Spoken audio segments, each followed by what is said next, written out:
Good evening, and thank you for watching. My name is Arren Kimbel-Sannit. I'm a House reporter at the Arizona Capitol Times, and I'll be the moderator for this evening's debate in the 26th Legislative District of Arizona. The Citizens Clean Election Commission is the sponsor for this event. As the state's voter education agency, Clean Elections hosts debates so voters have the opportunity to hear directly from candidates, ask questions on the issues that matter most to them, and above all, vote informed. Candidates that have contested primary have been invited to participate in the debate. Candidates that have opted into the Clean Elections Clean Funding Program are required to participate, while traditional candidates are invited and encouraged to attend. The questions that will be asked this evening are coming directly from voters. Leading up to the debates, Clean Elections conducted outreach to voters across the state, soliciting questions for the candidates. However, if you have further questions, you could submit them at any time by text at 928-362-1062, via email at debates@kc-a.com, or on the phone at 480-937-1297. Now today, with us at this debate for LD26, we have Jana, Lynn, Granillo, Juan Mendez is his current senator, Melody Hernandez, Patrick Morales, Debbie Nez-Manuel, and Representative Athena Salman. With that, I think that we shall begin, and we will begin with, I guess, what we could kind of call the news of the day. So earlier this afternoon, Governor Doug Ducey gave one of his relatively frequent press conferences in which he acknowledged repeatedly the widespread viral nature of the COVID-19 pandemic in Arizona, some of his own missteps in the past with slowing the spread and the importance of slowing the spread moving forward. And while he announced further testing and further partnerships with the state, stopped short of announcing measures such as a mask mandate statewide. What more could the governor be doing to help the state fight off these record high spikes of the virus, and where have some of his mistakes been in the past? We'll start this question off with Representative Salman. Wait, Arren, didn't we get ahead of ourselves in terms of the introductions or the intro statements? Oh, you're so right. Sorry, I don't know where my head's at today. All right, we will begin with the intro statements before we get into that question. I got a little enthusiastic there. So first with Jana, Lynn, Granillo, please, your introduction statement. Thank you. First of all, thank you, Clean Elections audience, and to all those viewers in LD26 who are watching the debate tonight. My name is Jana Lynn Granillo, LD26 candidate for State Senate. It would be my honor to serve you in this district. After more than 25 years in public service as a public health professional, veteran, and community advocate, and after being asked by constituents and leaders, I decided to run for LD26 State Senate in order to connect the community to the state capitol. With healthy communities in mind, I was all in. I am an Arizona native, a Latina, an Air Force veteran, ASU alum, proud parent, and I have a passion for equity and healthy communities. I have a record of working with others to get things done. Most recently was the revitalization of a neighborhood park, protecting immigrant children who are held in state-run licensed facilities, advancing health policy, and I was proud to author and advance a LULAC resolution regarding the census and the citizenship question. I will fight for healthy communities, which depend on public education, workers' rights, and the environment. I want to thank you again for Clean Elections and the audience watching today. I look forward to a spirited debate and the discussion that follows. Thank you. Great, thank you. Now on to Senator Mendez.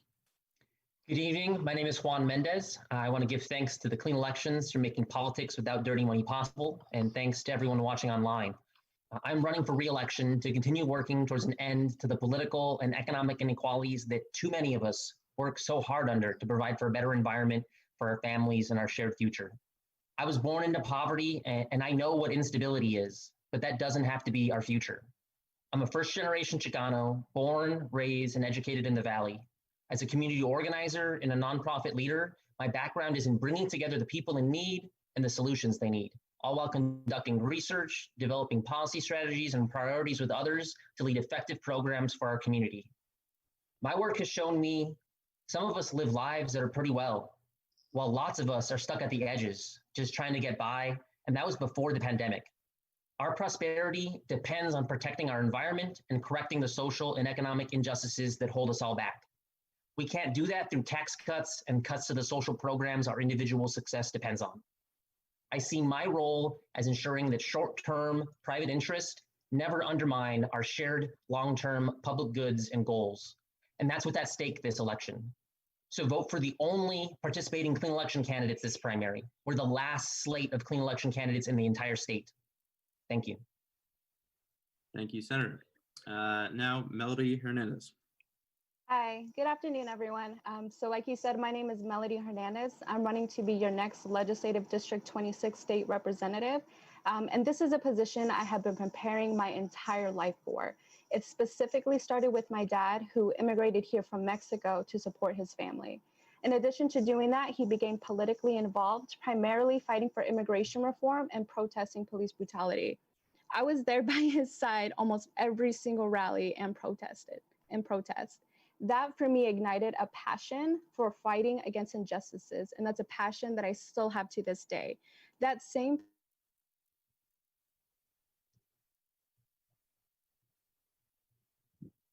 passion was for progressive candidates and to serve as chair of this district. We are now at a pivotal point in history, and we desperately need progressive change. Using my passion and my experiences in both leadership and in life, I will relentlessly fight for that change. Great, thank you so much. Now for Patrick Morales. Hi, my name is Patrick Morales. I want to thank everyone that's tuning in. Over the past 5 years, I've served on the Tempe Elementary School Board, advocating for fully funding education and for school equity. I am running for the Arizona House of Representatives for one of the 2 seats to continue my commitment for equity for all and help build a better Arizona for everyone.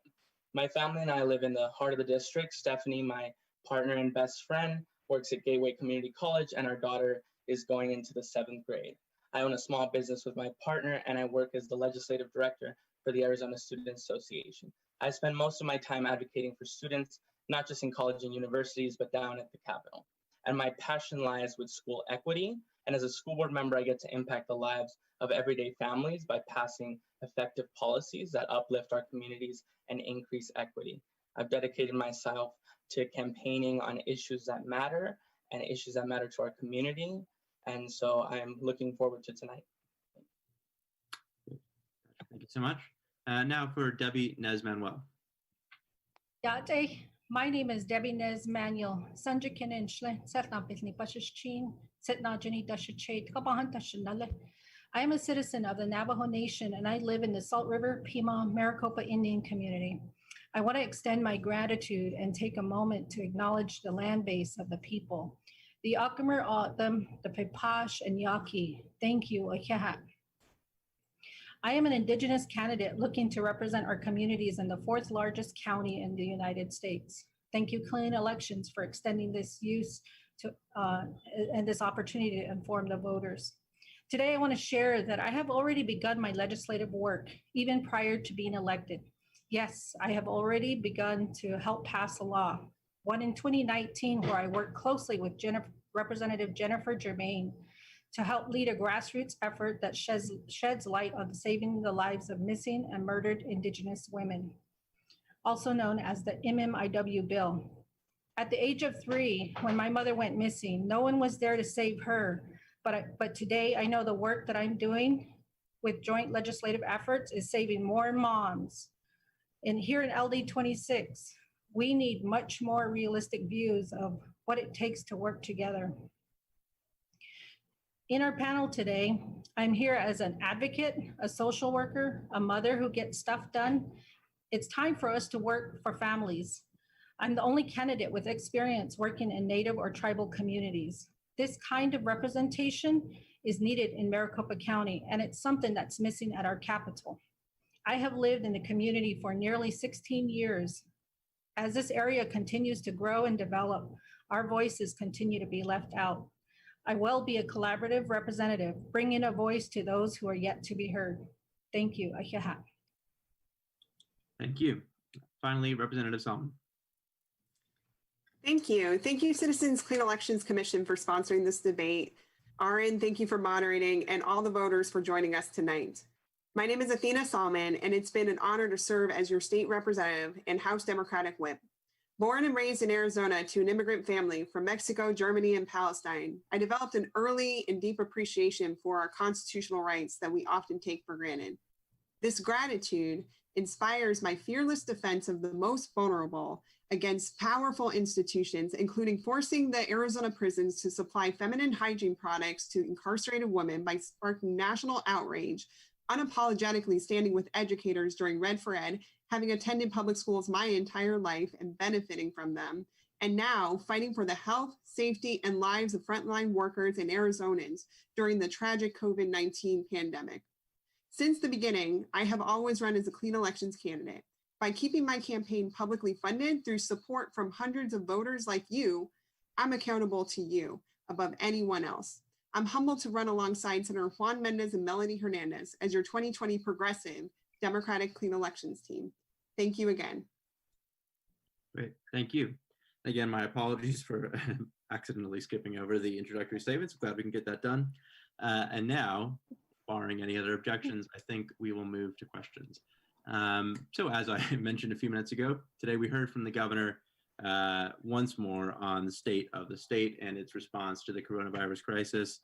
He acknowledged that things were quite dire. He acknowledged that the COVID-19 virus is widespread and spreads quickly, and acknowledged that he was putting a pause to the state's reopening after attempting to sort of guide us through the federal gating criteria now for several weeks in a row. But he stopped short of announcing additional measures such as a statewide mask mandate, which some have been calling for. In terms of things like that, what more could the governor be doing to help the state fight off these record high spikes in the virus, and what should he have been doing differently this whole time? And we will go in the same order of our introductory statements now, beginning with Jana, Lynn, Granillo. Thank you, Arren, for that question. As a public health professional, this is a topic that I believe I can speak credibly to. I am still a member of a professional organization that monitors this frequently. Some additional measures I think that we need to be aware of is where the congregate contagion is happening. We have long-term care facilities, residential facilities, anywhere where congregate living occurs, including prisons, that need testing. Not only do those places need testing, but all the staff that supports those particular areas needs testing. We need more contact tracing. And I think more than a shotgun approach, it needs to be systematic and to address those people that are most at risk, including those people in long-term care, the most vulnerable, people over 65 years old. Certainly a mask policy to help contain the spread of this. Contact tracing is needed, and looking at the congregate care to make sure that all those people are tested. And I think there's a bit of transparency that is missing, especially in the long-term care area, as to where those cases are and where those vulnerabilities are. There's a lot that needs to be addressed. I worked for the Department of Health Services many years ago. One of the areas I worked in was in preparedness during the beginning of the accreditation for the State Health Department. The State Health Department has plans. They practice this. I would like to see what are the actual plans, what has happened in response to the virus in comparison to the plans and the risks that are involved. That's just one measure that I think that we could attend to. I'm also curious about the woman who was in edema, who left that particular position some time ago. And we don't really know what was going on there, but I'm very curious as to know what was happening with why she resigned. So those are just I think I'll kick it over to some of the other candidates now, just because. Yes, thank you. Yeah, great. Senator Mendez, I think you're next in line. Obviously, you've seen how the sausage gets made in the legislature and how the legislature interacts with the governor's office. Where did things go wrong in your estimation that has kind of left us in this position here today, where we have some of the most intense spikes of the virus in the nation? Thank you for the question, Arren. And so we messed up from the beginning. We wasted too much time. It's a travesty what these Republicans are going to be getting away with, and we're still in the first wave. Masks should have been required from the get-go. If these Republicans had leadership, they would to put our health and well-being above the baseless fears of their base. Then I would have felt some kind of reassurance. But everything we've been doing is, Ducey's been delegating responsibilities down to the cities, and it was so late into the game. I don't know whether it was a cowardly move or, at best, or at worst, Ducey's just as culpable for these needless deaths and suffering as Trump is for slowing down our testing. It's still not safe to have bars and clubs open, even if they happen to serve food. We have to be making smarter decisions than that. If Democrats were in charge, we would have prepared for this real reality in January, and we would have acted a lot earlier so that our precautions wouldn't have placed so much of a burden on commerce. We would never have asked you to sacrifice your life for someone else's profits. And our responses would have had us opening much sooner with less needless death. And today we still get misleading graphs that don't tell the whole story. And we get empty platitudes about just telling people that it's safer at home. But we do nothing to allow people to stay at home safely. It's about to hit 100. It's already hitting 115 in places in Arizona. Poverty is already really expensive. People got to pay their APS bills soon. They got to pay their rent bills soon. We're not helping people stay in their homes. So we're going to make this worse already. Others had spoken of, we definitely need a lot more transparency. There's a lot of reports coming out about potential conflicts of interest, and that maybe a lot of those big bars in Scottsdale would have closed a lot sooner if people would have been aware that Christina Correri and her COVID cartel of clubs was directly connected to Ducey's top staff making decisions. So we've been making mistakes from the beginning.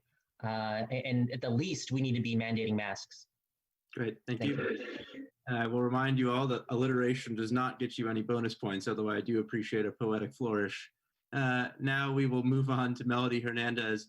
What else can the state be doing at this juncture? We've talked about the failures as you guys see it, the failures of Republican leadership here in the state. But now, can't change what's happened in the past. In the future, what are some concrete steps, Melody, that we could be taking to try to right their ship here in Arizona in terms of public health and coronavirus recovery? So thank you for this question. For me, this is an incredibly serious issue, to use your words. This is a very dire situation that we've been put into, an unnecessarily dire situation. I work full-time as a paramedic, and I have been on the front lines of this pandemic since day one. And the entire time, it has been a completely horrifying experience. Within the first couple of weeks, we ran out of personal protective equipment. A lot of our lives were unnecessarily and repeatedly put at risk.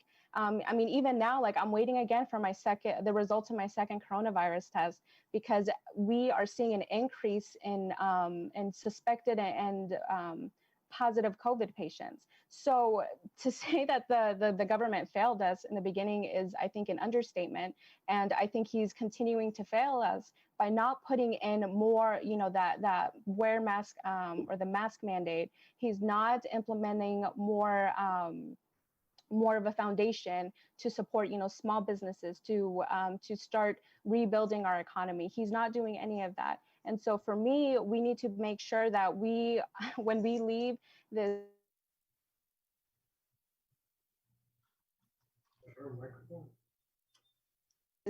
our economy more into account, that takes our workers and their families more into account, and that makes sure that we are staying safe throughout. Yeah. So. Great, thank you. And we'll now move on to Patrick Morales. I'm curious to hear from you as well. Obviously, business recovery will be an important part of that, an important part of getting the state back on its feet, but it's now become quite clear that opening the state has led to an increase in coronavirus cases. what could we do to provide some sort of short-term certainty to business owners or workers who are relying on these paychecks, especially after unemployment benefits go back down to normal? What can we do to help these people while also keeping in mind, obviously, that staying at home is going to be the sort of safest path forward? I think as a small business owner, one of the biggest things was small business relief. To this day, we have not been able to access any of that funding because it was too small, it was too depleted. The federal and state has been lacking in their response for small businesses. If you drive around our district, you see multiple businesses failing. My other job is working at the airport as a ramp agent. It was a poor time to be in the airline industry, and masks were not provided for the first 3 months. And as a school district, being the 10th biggest employer for the city of Tempe, one of our first actions was to close down the district. And at the time, it was still unpopular within the state, but luckily a lot of school board members pushed Governor Ducey, and then he acted out with Secretary Hoffman. So that was good. But I think the biggest thing is making sure that we're providing financial support, not just to small businesses, but to families dealing with COVID. And in the days to come, we need to be accessing our rainy day funds that are there for this exact purpose. Emergency funds are for this exact purpose. And Governor Ducey has been lacking in his response from day one and continues to do so. Mm-hmm. And now, Ms. Nez-Manuel, obviously, this virus has been especially devastating for the state's indigenous communities. The Navajo Nation has made international news for the per capita case load there, and we're now seeing similarly increased rates across the states, across the state rather. What are some things that the legislature can do, or that you can do once in the legislature, to ensure that not only is the coronavirus defeated and that we can recover, but that also those who are most disproportionately impacted, indigenous people, people of color, so on and so forth, can get the kind of special attention that is necessary to help these communities that have been really hardly hit to recover? It is definitely, it does hit home for sure. When this started in March, it came out too late. The information to the state came out too late. The governor spoke too late. I think for me, it hit me from the very start. We immediately had 2 family members who were in ICU in Flagstaff, transported from their home to Fort Defiance Agency, and then flown out from there to the Flagstaff Hospital. My voice kind of gets shaky because these were real people to me. And knowing that the governor had the greatest opportunity to put things in place, not just my family, but many families across Navajo Nation suffered. In my family alone, we lost 5 people. It was devastating. It is devastating. But when I think about what Navajo Nation has been able to do, we have a saying in our culture, "Ta'ahujitego." You have to pull every bit of strength, courage, and determination from your gut and just go forward. And that's what I see Navajo Nation do, in spite of the historical, tragic decisions that were made, despite the fact that there's been no infrastructure in place, despite the fact that there's only between 5 and 6 hospitals and 13 grocery stores, and no water. No water to a lot of these rural and remote places. But one of the most important things that happened then was people from all over Maricopa County started calling me, "Debbie, how can we help? What can we do?" Immediately, we started gathering PPEs. We started pulling resources together. We started mobilizing and making sure that these medical supplies, resources, funding, whatever we could do, we could get it to Navajo Nation. I'm really fortunate to sit here in a community and in a county that has running water, electricity, has so many incredible resources, that has grocery stores in every single corner. Everything I could do to mobilize, I did. And so when we think about our rural communities, this is the time it makes the most difference. So when I see myself working with legislators, it's really to help them understand that it's important for them to go visit these places. You know, they are representatives in their district, they are representatives to their voters. But when I turned and I asked some of our community leaders, have you ever been to Wallapai? Have you ever been to White Mountain? Have you been to San Carlos? Have you been to Donauutam or Auchin? Have you been to Kokopah? Have you been there?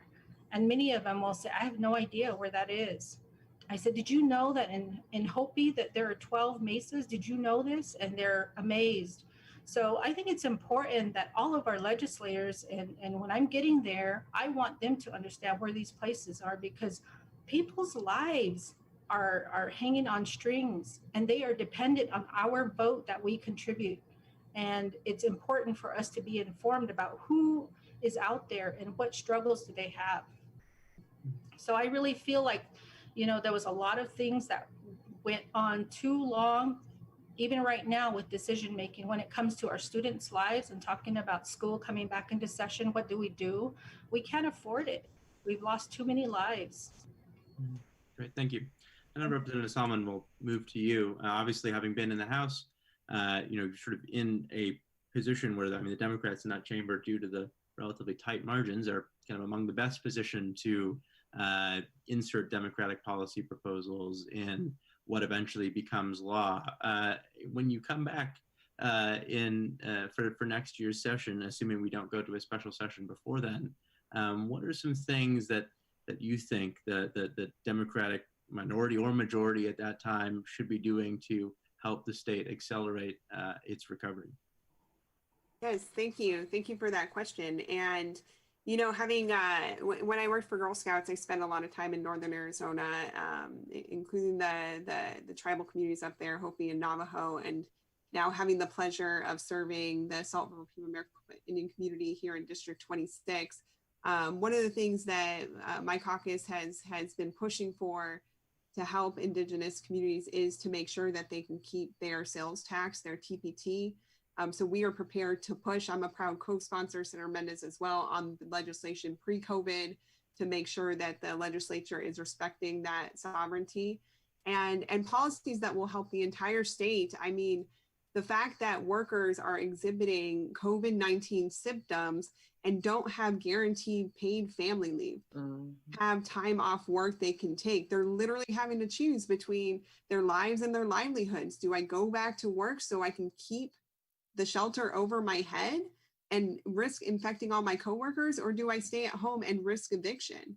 You know, the governor has been sending a lot of mixed signals. On one day he says, go back out in public and you don't have to wear a mask. The next day he says, stay at home. Well, guess what?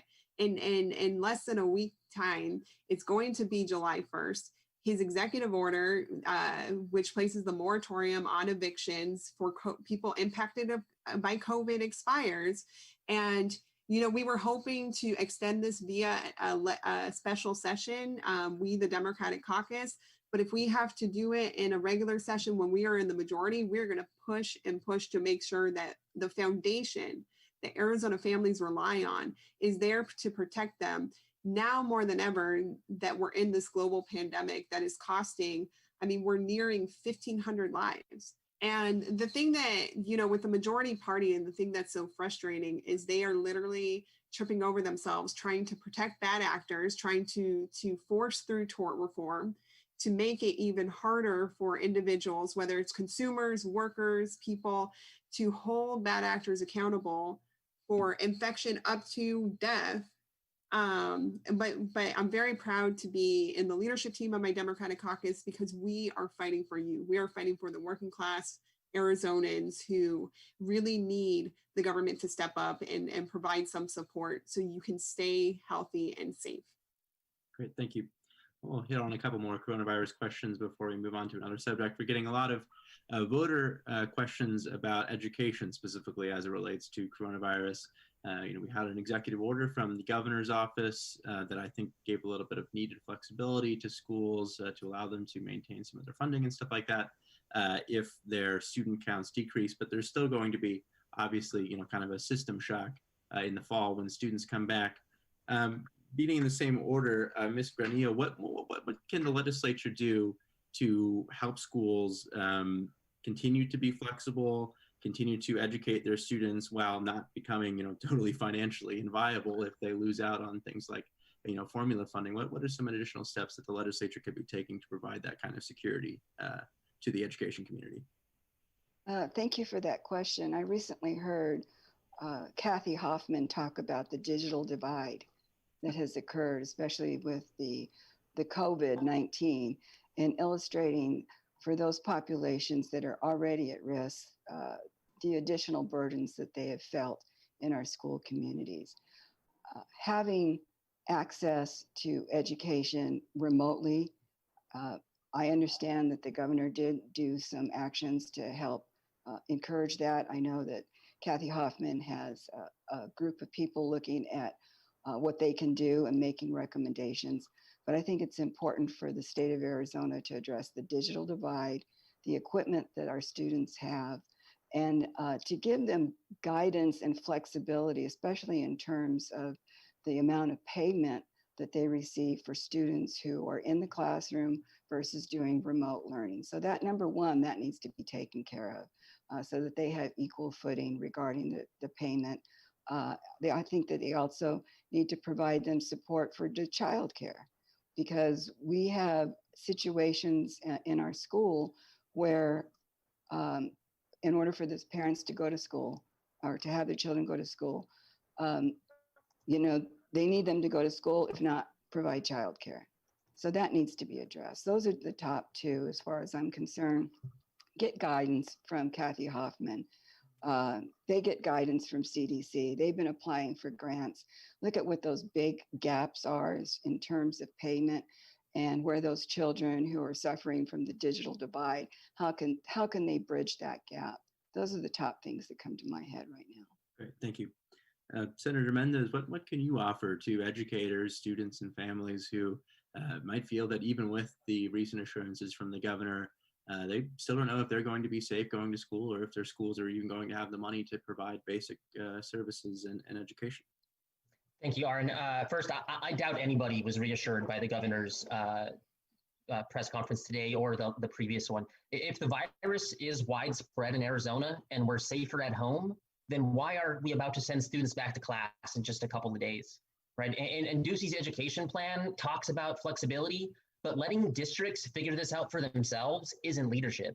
We should have rushed in to hold our schools harmless to the pandemic from the beginning, right? Funding levels are still millions behind the 2008 funding levels. The least we could have done would have been to go back to prior year funding to give our schools a real chance at some kind of stability, but that's still not enough, right? I mean, teachers don't have enough learning supplies or cleaning supplies. They didn't have enough before the pandemic, but most of all, they didn't have enough time in the day to attend to so many students at a time. And now they got to make sure everybody has their own cleaning supplies and their own cleaning area in that 5 minutes between each of those, 5 to 8 class periods in a day. So what are students actually coming back for? How many teachers are going to have the opportunity to actually teach effectively? Without this level of funding doesn't come close enough to attempting to keeping us safe going forward. And then the schools are still going to need to train everybody on what distance learning is. That never happened, right? Teachers were literally put in front of a camera for the first time this year. And was mentioned that the little bit of money for rural broadband, what that 40 million is going to connect 2 rural communities to the information technology era, right? If this is our reality right now, then we need to fully commit to our rural communities and bring them into today. And finally, really quick, we need to stop giving money to Teach for America until at least they commit to going to the schools with students that can afford a teacher with such little experience and preparation. TFA we don't need to be putting money into TFA for them to be putting teachers in classrooms with the most needs. Great. And now for Melody Hernandez. So Senator Mendez diagnosed, I think, what Democrats see as quite a few problems with how the governor's office and the majority party have handled the issue of schools and our eventual return to school classrooms in the fall. But what are some things that we can actually, the Democrats can actually deliver on to help ease some of these anxieties and ease some of these concerns, even if there is still a Republican governor in the executive tower, and even if one or both of the chambers of the legislature are controlled by Republicans. What are some sort of maybe agreeable proposals that you could have that could actually help to ease some of these anxieties moving forwards? So this for me is quite a heartbreaking issue, because children are our future, and we're not doing a very good job of protecting our children and our future. And for me, we're already suffering from from the lack of sustainable funding for these schools, for these children. And so to now, to go from not having a comprehensive approach to dealing with the onset of the pandemic, to now all of a sudden going in with a kind of what seems like a thrown together approach to for our students returning to school. I feel like that's unfair to the students. I think that's unfair to the families who are having to cope with these new challenges that comes with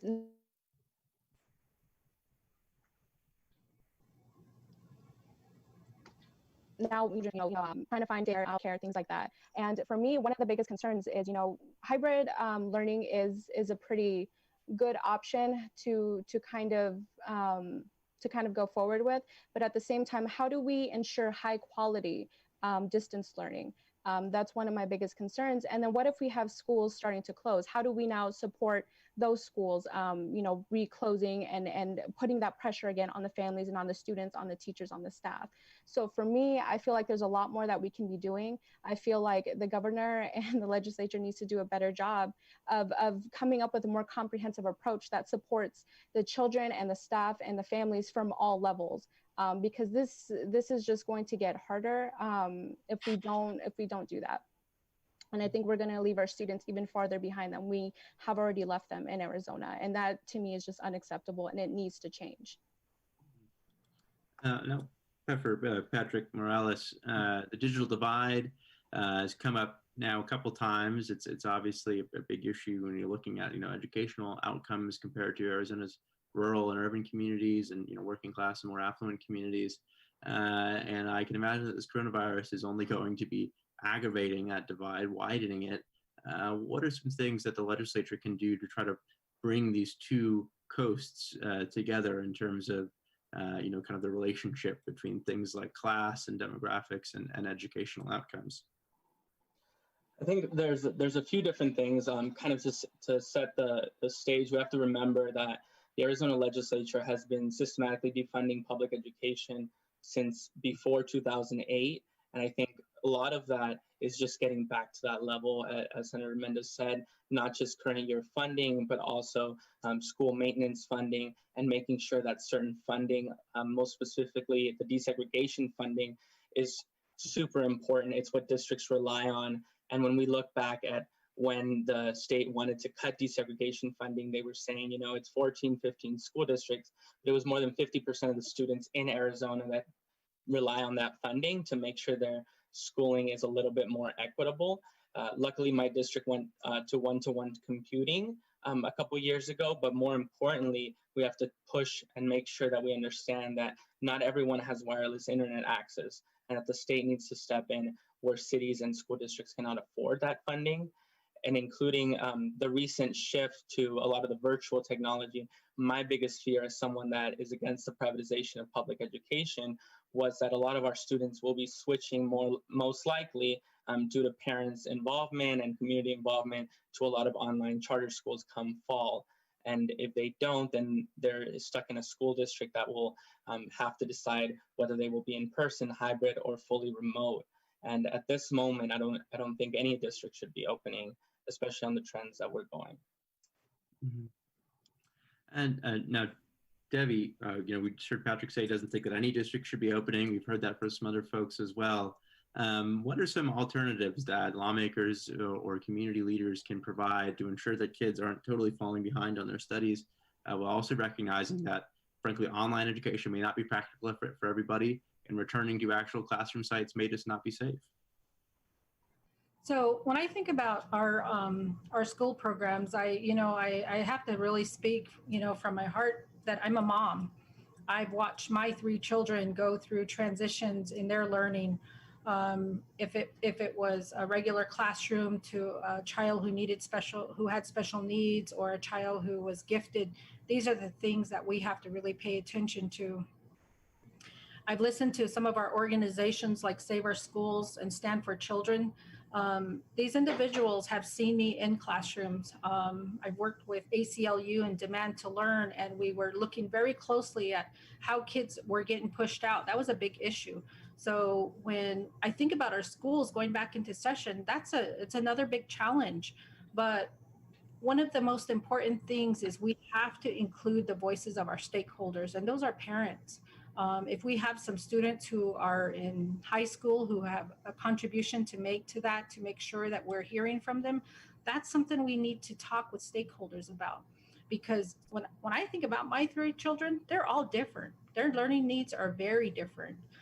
They might have resources here in the urban area, but if we talk to a parent who's in the rural or the remote part of Arizona, that's a whole different, conversation. So I was on a call yesterday with Arizona Department of Education. We were just talking about how important it is to look at the unique needs of our students.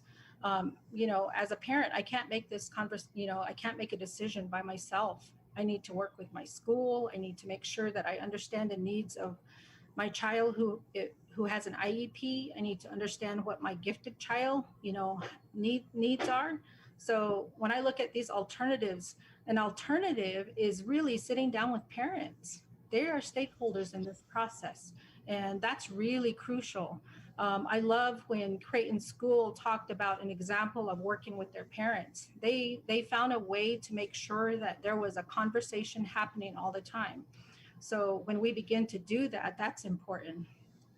The other role that's crucial in this process is being a social worker. I know that my contribution to a family is getting them resources, making sure that they're available, and ensuring that we connect all of those pieces. So there's so much more, and there's so much, when I look at this, it's just a great time for innovation and creativity to take place.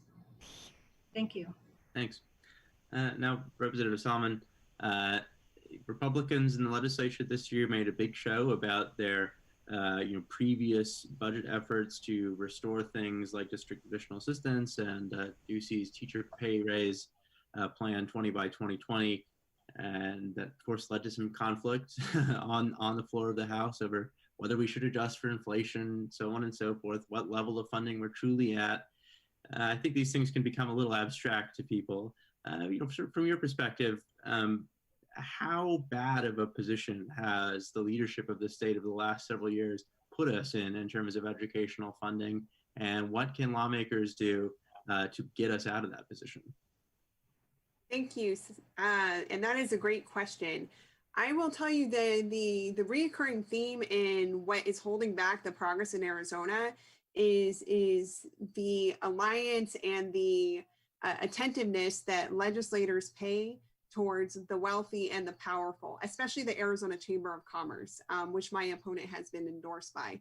I can't help but think, I remember the tens of thousands of educators from all across the state descending the Capitol in 2018 because they said enough was enough. They couldn't take the disrespect anymore. They couldn't take the low pay. And now on top of that, we're piling on a pandemic and about to send them back in the classroom. Like, the shortage is real. And the Chamber of Commerce, if it weren't for them, the Invest in Ed Act would have been on the ballot last year, and it would have been passed by an overwhelming majority. This is why I've never sought an endorsement from corporate groups like the Arizona Chamber of Commerce, because at the end of the day, they are looking out for the interest of the Walmarts and the Targets and these massive utility companies. But when it comes to the inequities that Indigenous students face, when it comes to the inequities that students in need of special education face, students from Latino community, which is the largest student demographic in the next upcoming 10 years, the chamber has always, and these corporate groups have always turned their backs on them. One other thing, Arren, in terms of what people can expect when Democrats get the majority in the legislature is we will fight the chamber. Part of their platform, their legislative priorities, and I've been the lead as the elections ranking member on the elections committee in this fight, coming toe to toe, is they want to reform the initiative process. They've already made it more difficult for teachers to try and get education funding solutions on the ballot, because under the Republican majority and under the Republican governor, they refuse to invest in children.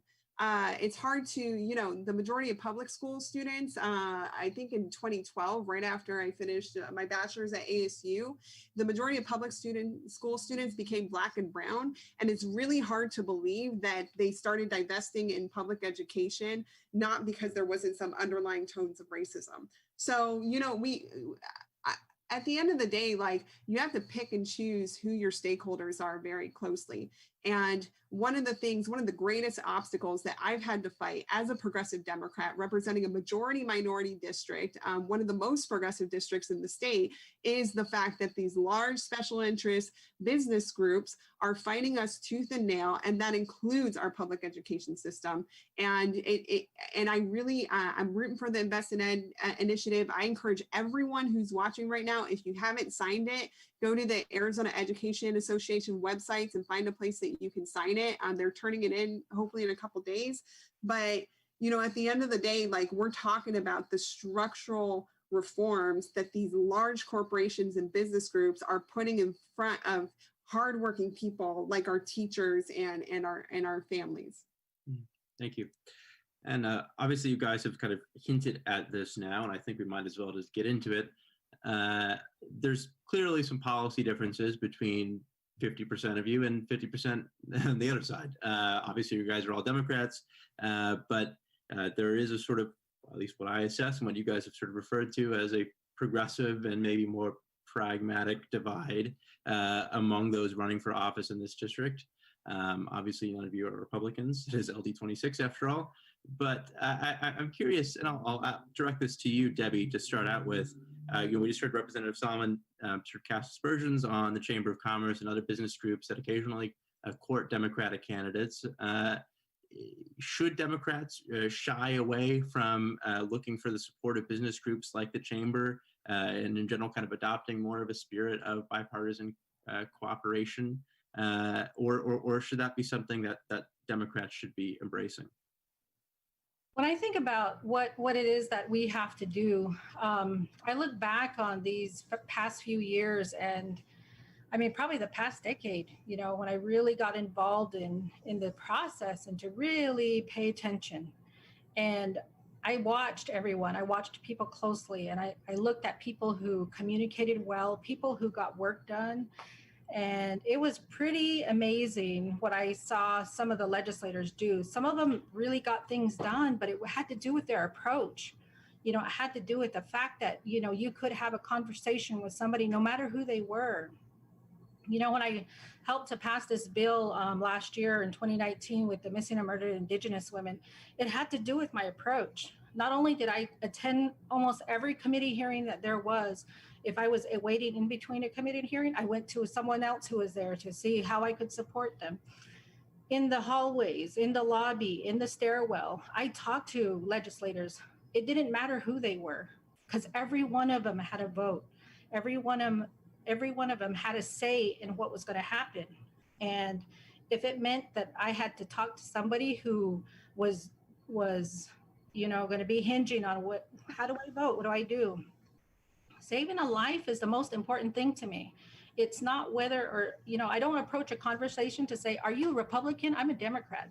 That's not how it works. How it works is, what, let's save lives together today. There's these women who were missing, who are gone, and they haven't come home yet. We don't know where they're at. We need to pass this bill. Is this something that you can do with us? This approach works, and it's been proven to work because we got a law passed. I think there's so much opportunities that are there. And when we think about the Chamber of Commerce, women candidates, brown people like me have a different starting line than people who look like people with privilege. And my starting line is different if I can prove to people that I can open up communication with some of the most difficult groups or the most the groups that cause the greatest threat, then I can do that. That's something that I have to prove as a candidate, and I have to prove to voters out there that I'm capable of changing up my approach. and this will help get things done. Thank you. Yeah. Senator Mendez, I can't imagine I would ever hear you bragging about doing anything with the chamber. What's your response to what was just said here? I mean, Democrats in the legislature have a couple victories under their belt, that's to be sure, but obviously communication with the majority at this point is still a necessity. Have self-described progressives like yourself been taking the wrong approach in drawing these sharp distinctions, not only between Republicans and Democrats, but also within the Democratic Party? Or is having a clear sort of ethos and approach that shirks business groups like the Chamber the right thing to do? Thanks. I mean, so there's kind of a lot of places to start with this, so I'll try to hit a lot of what you opened up. But I mean, first, there's no real way to work with the Chamber of Commerce and guarantee equitable schools for our communities. That's just, and this isn't. I mean, this isn't just some black and white like pragmatism versus progressivism. I mean, we're literally, there's no middle ground when Republicans are trying to defund education. There's no middle ground when Republicans are taking away the agency of women and their right to choose. There's no way. I'm not deluded in thinking that it's just my personality and that I just got to talk nicely to racists and they're just going to change their minds. That's not how you approach the people that are systematically dismantling everything that we rely on. But again, I want to go back. This isn't a black and white progressive versus moderate. This is a distinction today between money. Me and my slate, we are the only clean election candidates, and that makes you a different kind of politician, right? When I'm down there voting on bills, when I'm up there speaking on bills, I don't ever have to give a second thought to where am I going to be able to raise money if I say this or if I vote for this. I'm free of all strings, and I get to represent the people. And that's what we should be talking about. As long as we're all down there to represent people, I obviously don't care what your background is or where you grew up or what your philosophical thinking is right now. As long as you have it down to protect our long-term goals and goods. Great, thanks, Senator. Arren, I'd like to respond to Senator Mendez. Go ahead. Yeah. Bipartisan, I think there is room to work across the aisle. I currently sit on the Veterans Bipartisan Caucus that meets at the Capitol. And I find that when we focus on issues, especially pertaining to veterans, that there is common ground. Now, I do understand in some areas that there is definitely some red lines that are there. As far as the clean elections slate that you have, I just want to remind the listeners and the voters and LD26 that as a slate, 3 of you on the slate that all 3 of you are sharing the money. So that automatically puts anyone who wants to come in up against an incumbent at a disadvantage. The purpose of clean elections, as it was originally voted on to give people who were not an incumbent an opportunity to participate in the process. Another principle with the clean elections, as I recall, was not to increase the funding or the money that would be possible for a person, like myself, to come in and run against an incumbent. So automatically, with having a slate, that increases the amount of money that's brought into the race. It goes against clean election principles. And I also want to remind the voting audience in LD26 and all those that are listening and again, thank you, Clean Elections, for putting on this forum. But we are benefiting from this forum and clean elections. The funding that comes from clean elections, 10% of it, my understanding, 10% of it comes from civil and criminal fines, which currently doesn't have the best reputation today, especially what's going on in our news today. And, again, that's just the way it is. But in order for us to be competitive, that a way to run is a traditional option. As far as holding special interests, I want to assure and be very clear to all of those of you listening, the only special interest that I have is the constituent. And those people that support me, family, friends, those folks that have contributed. The special interest in my heart will always be the constituent. My values will not be shaken. So running just as a clean elections candidate does not put you on higher ground than anybody else. So I want to make that very, very clear to what's going on. Again, going back to the original question, bipartisan is an option. There are people at the legislature on the other side who are willing to work on common issues. I think about health. Kate Brophy-McGee has been a big supporter of advancing bills.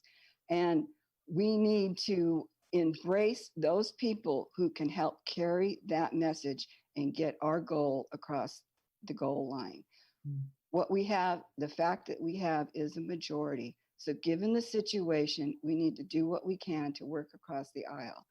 If you kick at a tiger, the tiger's going to kick back and you won't get any place. So I would just offer and agree that a different approach is an option. Running as a clean candidate does not give you higher ground. Thank you, Arren. Thank you. Yeah. Arren, I was actually going to turn to you next. I mean, you've worked with some Republicans in the past. I'm thinking of Representative Tony Rivero, on the Welcoming Refugees bill a while back. But I think also don't shy away from, shall we say, distinguishing yourself from your Republican colleagues during debate and things of that nature, sometimes to their chagrin. What's your approach when dealing with the majority party, especially when the margins in the House are as thin as they are? Yeah, I really appreciate that question, because there's this false idea that being a true progressive who is running a campaign that's a publicly funded campaign and not privatizing and participating in the privatization of our elections somehow means that you can't work across the aisle. When there is common ground, and I, as the minority whip to the largest Democratic caucus since 1966, I can tell you, this is not your grandmother's Republican Party. These are people that are praising Trump every single time he says something racist, every single time he restricts a woman's right to choose. And we see people praise Senator McGee from District 28, who only kept her seat by less than 270 votes. We could have had a teacher who truly cared about our schools in that district. And you contrast her LGBTQ public accommodation bill, equality bill, with the Democratic version. And you know what she snuck in there? You know what the Republicans do with legislation to pretend and to create the appearance that they're doing good by the community? Is she included an exemption in that bill, this reasonable Republican, that religious institutions can continue to fire and discriminate against LGBTQ individuals using their religion as the guise for their discrimination. That's the difference we're talking about. And having walked my entire district multiple times since 2016 and even in 2014 when I helped the Democrats that election cycle, I can tell you that people are struggling. And so if there is, even on criminal justice reform, Representative Blackman, I had a bill that would audit the prison system, and he wanted to work together on that the next cycle. So we did. Right. So the idea that being a progressive and being supported by groups like the Arizona Education Association, being endorsed by groups like Planned Parenthood and the Sierra Club, somehow that means I can't effectively do my job. But the contrary is true. Ask the woman in prison for the first time in history who actually have access to tampons. I did that by not compromising my values. I did that by not playing nice with the Republicans. And I'm talking about lives being at stake. I know it to be true. I keep myself close to the people. And the best way as an elected official and as a public servant to do that is to ensure that you are running a campaign that is empowered through the grassroots. And my fundraising is by getting over 200 voters who live in District 26 to contribute to my race. I don't go out of district to Republican lobbyists that are funding some of my opponents' campaigns to ask them for a big $1,000 check. I don't go to the Chamber of Commerce or GPL to ask them to support my race. I go to the voters, I go to the people. And that's what Clean Elections is about. It's about giving the voters back the power that they should have in a democracy, because then we will actually have an agenda that is of the people, by the people, for the people. And we will continue this back and forth now with Mr. Morales. You come from a business background, as you said. You've gone back and forth as to whether you're running clean or traditional. Yeah. yourself. How did you end up where you are now in terms of? Yeah, so I believe in the clean election system, and I was doing similar to Ms. Salman, Senator Mendez, and Ms. Hernandez, going out there collecting fives. And then COVID hit, so I was stuck in the middle, and I had to switch to traditional funding because it's too late, basically. So I am proud to say I have the least money out of everyone on both sides here. And most of that is from my family and from myself. And yeah, so I think the biggest thing is to Arren specifically, don't put me in the moderate corner. I'm the proud co-chair of the Arizona Democratic Party Progressive Caucus. I am a proud supporter of Black Lives Matter, pro-choice. I have worked for Environment Arizona, for HRC. I have been arrested for Unite Here, for the DREAM Act, multiple times. But most importantly, also as a school board member, I've worked with independents and Republicans to pass non-discrimination ordinances, comprehensive gun policy for our district, and pro-Black Lives Matter statements. In that case, the Republican abstained, but we still got it done. So that's kind of where I am in the middle of this mix. I just wanted to share that with voters. Great. Yeah. Thank you. Arren, I would like to thank Mr. Morales for taking the concern to not maybe try to go out and collect $5 contributions during the height of COVID. But then I don't know how to settle it with the idea that Mr. Morales and many of the other of our opponents collected the majority of their signatures way into the middle of March. So how do they handle those two different ideas? So it wasn't safe to ask people for $5, but it was safe to keep asking people for signatures? I will let you guys respond to that. Ms. Morales, you talked last, your name was brought up. What do you say to that?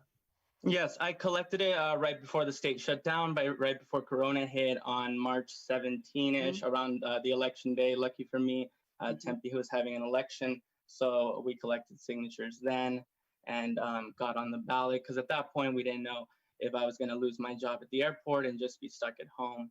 So that's what I did. Mm-hmm. And I'd like to speak to that as well, is that we had a number of people who needed to sign the sheets, and some of them were elders. So for them to try to get to online or use remote access wasn't available.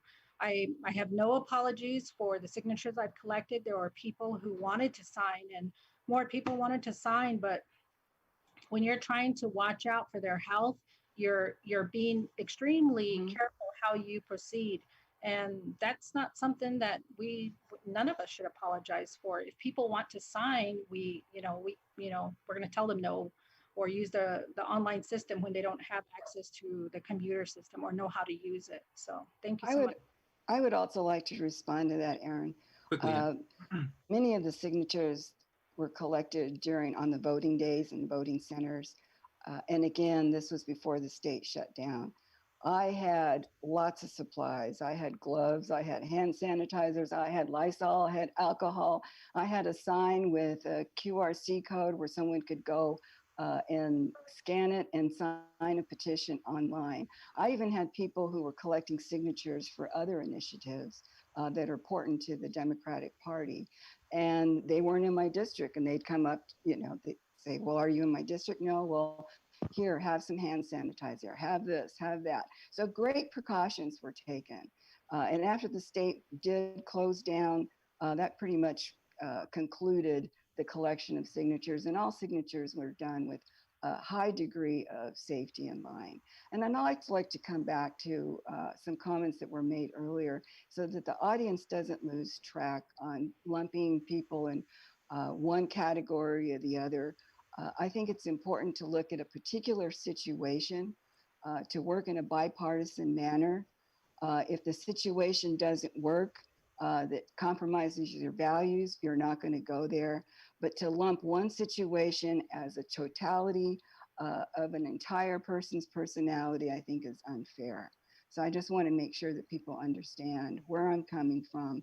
I am a great supporter of, as a Latina woman who's experienced discrimination, lack of opportunity my entire life, I am completely sensitive to that.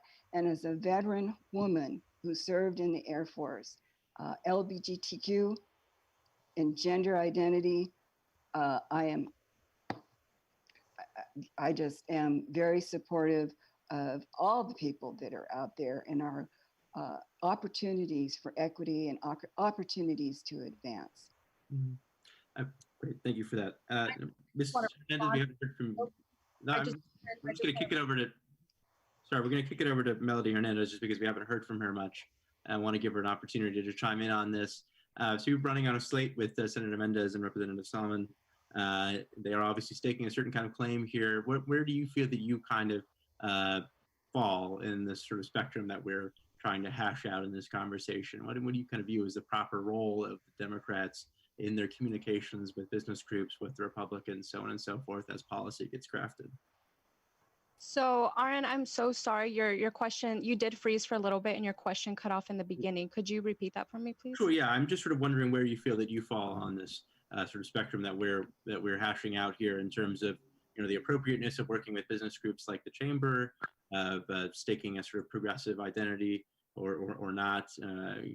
What do you feel is the proper approach that the Democrats should take in terms of working with, you know, the Republican majority, for example? So, okay.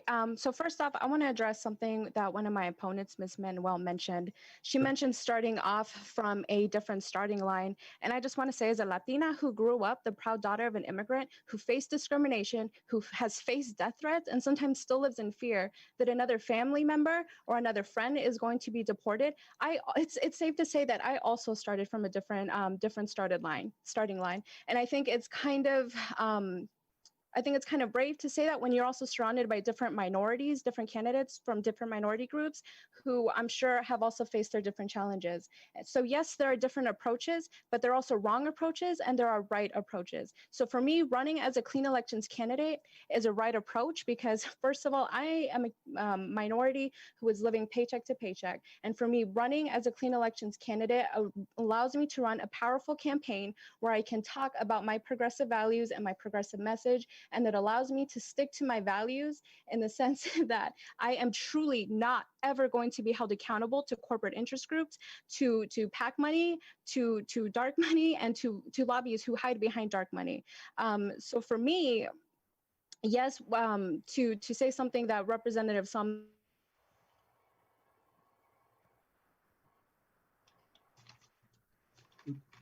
said with Republicans or people who maybe have interest, but at the same time, you know, where do we draw the line? Like, we need to consistently stick to our values. We need to consistently and relentlessly fight for those values to make sure that they're being reflected in the policies. And whenever we start wavering in who's funding us or in who's supporting us and the stakeholders that we choose, I think that slowly starts to become compromised. And I think that's unacceptable. Great, thank you. We'll kind of continue. If you will, Arren. Yeah, please, quickly. Thank you. When I think about the people who have funded my program or funded my campaign, I think about Jessica. Jessica is a teacher who has started her path here in the Salt River Indian community. And when she started out, she was working with the Head Start program. She worked her way up and now she's a supervisor. She's managing their education program for their kids. When I think about some of the educators who contributed to my campaign, they come from Mesa Public Schools. $26. Oh, this is it's something to look at our community and to see all of the small contributions that come in from $26 to $50. And I'm proud of that. I'm proud that I've been able to pull a grassroots coalition together. I'm proud to pull teachers in. I'm proud to pull construction people in to help out with everything. There are people in the Salt River Indian community who made contributions that we're extremely grateful that somebody that looks like them, sounds like them, is going to represent them. I had one woman who did an incredible job and she thanked me incredibly. Our elders don't ever get that chance. They don't get their voices represented. So I'm so proud to have these kind of people, including my family members who have contributed to what I believe in. Those are the kind of people that have my back. Those are the kind of people whose voices have been they've been historically overlooked, dismissed, and discarded. That is something that is just wrong. Talk about right and wrong. That is wrong.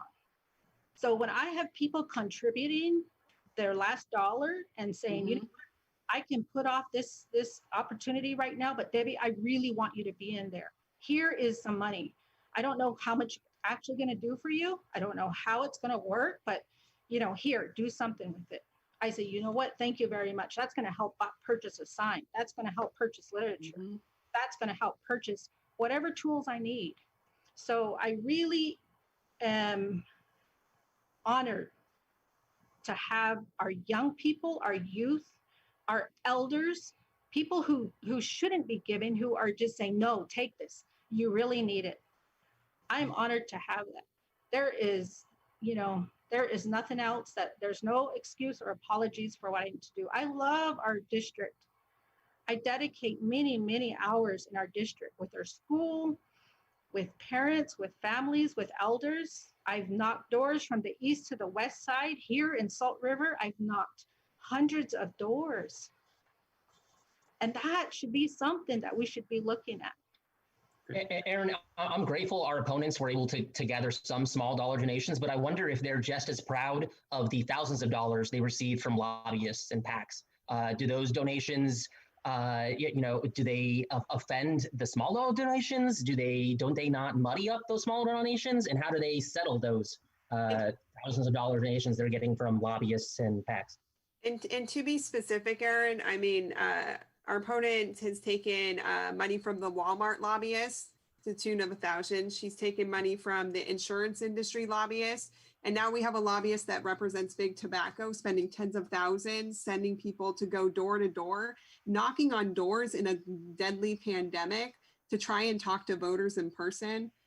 So I think, I mean, it's great that to always have small dollar donations. That's why we run clean. We only take small dollar donations. But in the meantime, you know, when you take money from these big corporate interests, from companies that oppress working families and continually try to attack our rights that we have struggled so hard to win, it kind of clouds and darkens the other wins that you've had along the way. So we're hearing a reference here to, I've added groups including Revitalize Arizona and others that perhaps have some affiliations that some progressives might find to be a little unsavory. The tobacco industry might be one of them.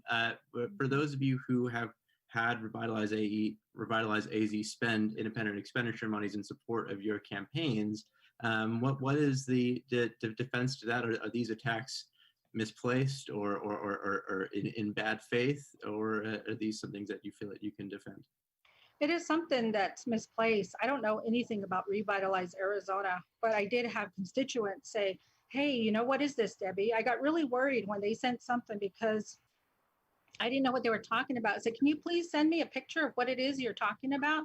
And that same day, I had sent out my postcard to introduce myself to the district.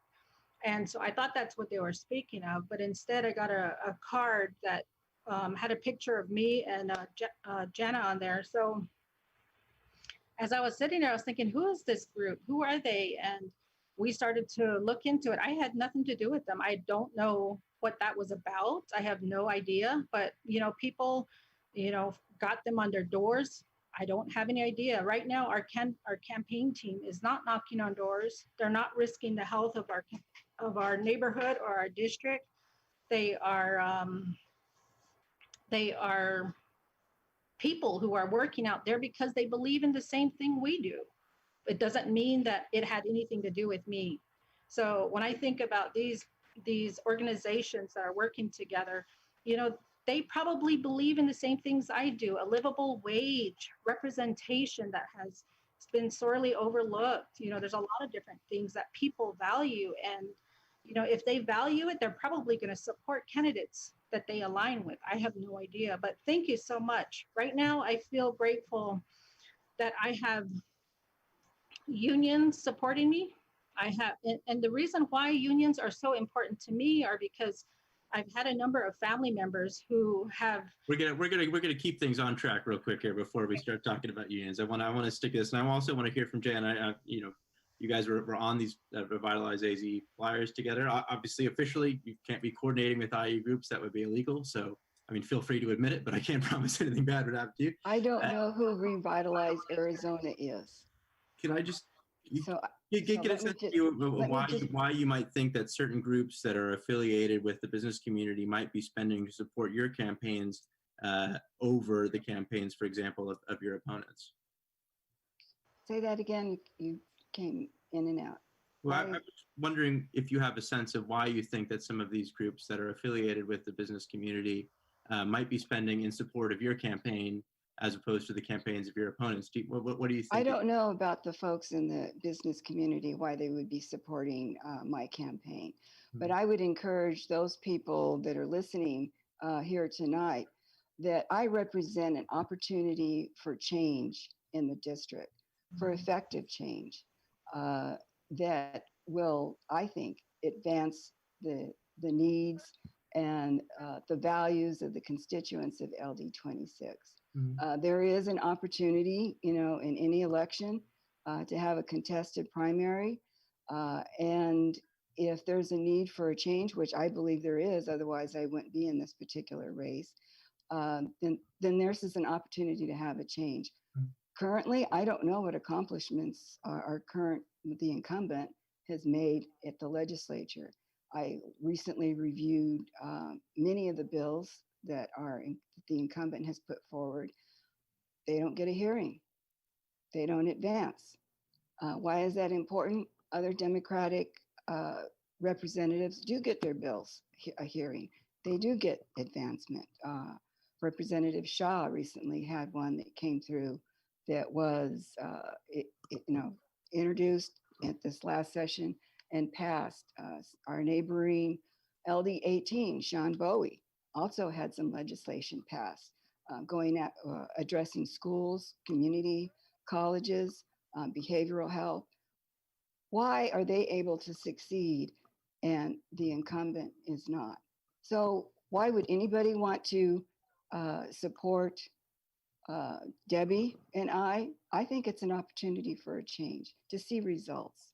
So that's my basic response. Why are those folks able to succeed as opposed to Senator Mendez? Arren, there's only 2 or 3 Democrats that ever pass any legislation every session that I've been there, and they're usually the most conservative legislators. So maybe there's a reason why those 2 legislators she named are the only ones to get legislation passed. And specifically, the money and lobbyists that are funding our opponents are the very same groups and people that fought against the change that our people depend on. They fought against minimum wage, they fought against paid sick time. That is why they're supporting our opponents over us.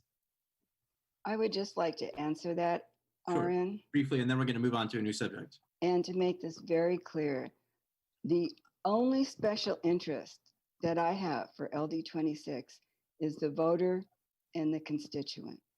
My values will not be compromised.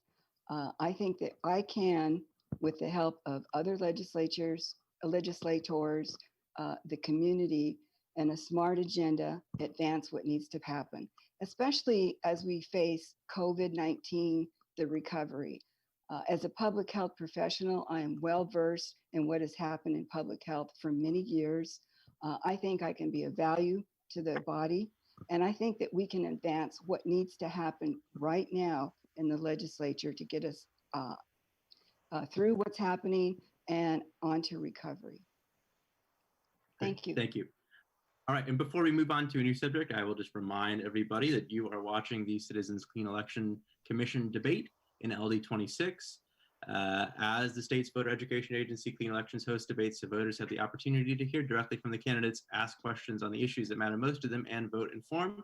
Most of these questions have come from voters, and you as the voter have the opportunity to continue sending questions in via text at 928-362-1062, email at debates@kc-a.com, or on the phone at 480-937-1297. As a reminder, here with us today, we have Jana, Lynn, Granillo, Senator Juan Mendez, Melody Hernandez, Patrick Morales, Debbie Nez-Manuel, and Representative Athena Salman.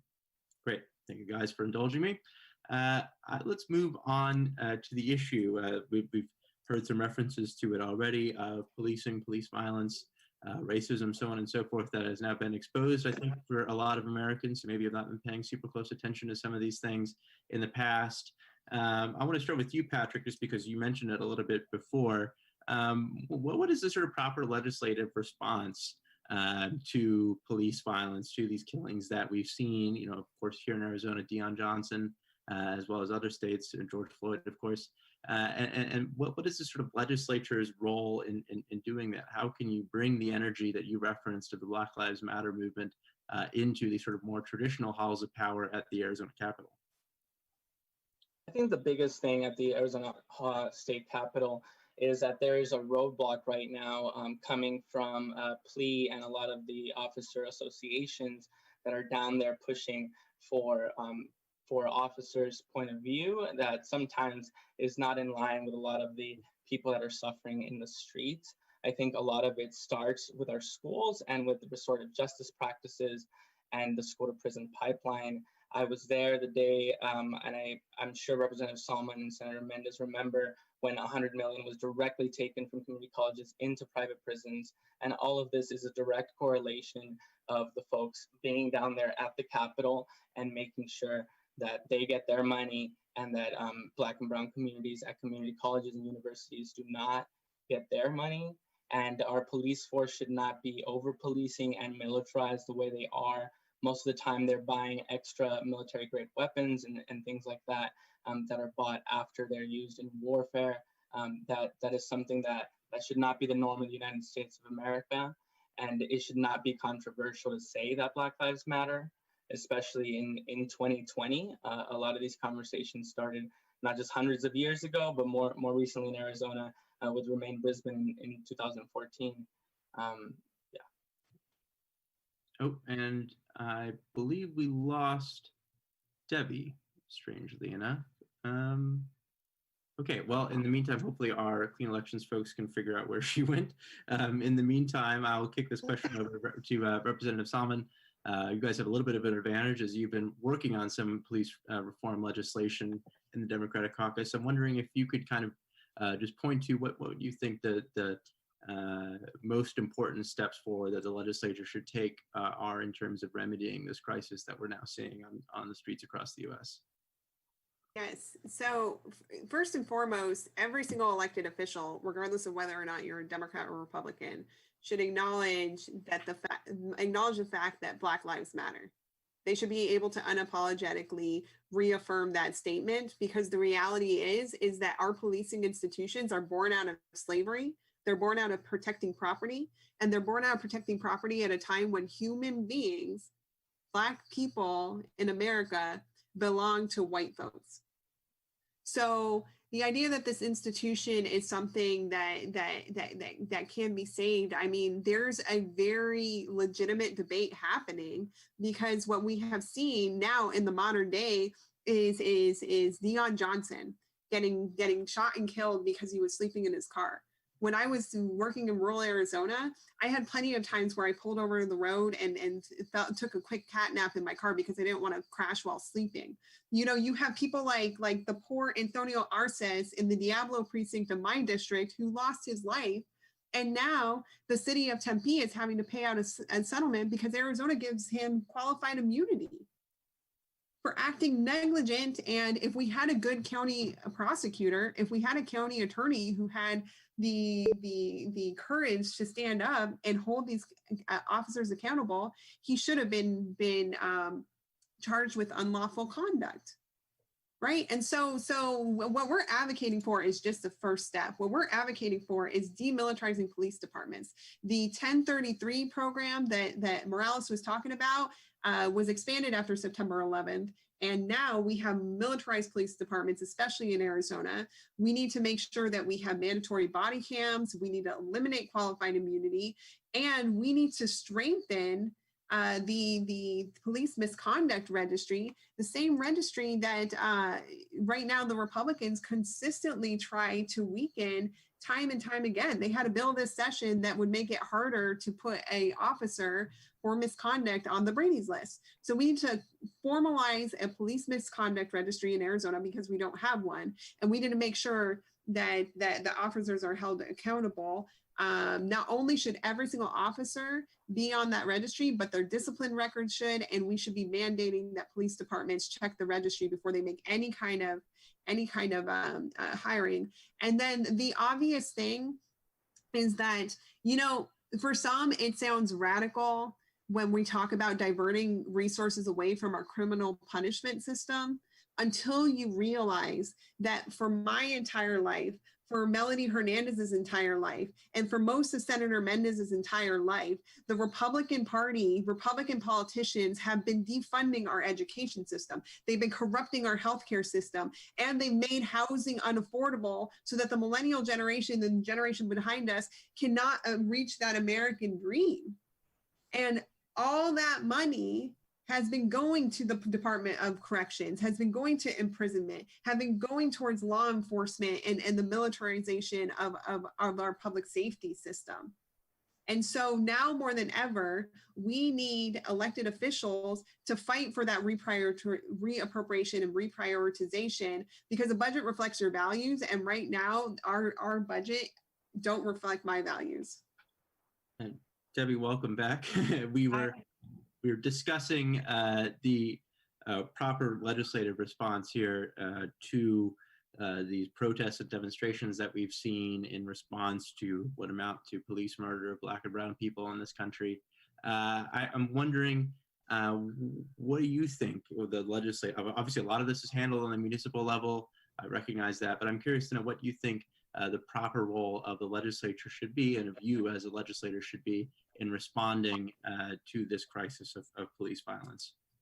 Thank you. And thank you for understanding my computer decided to update.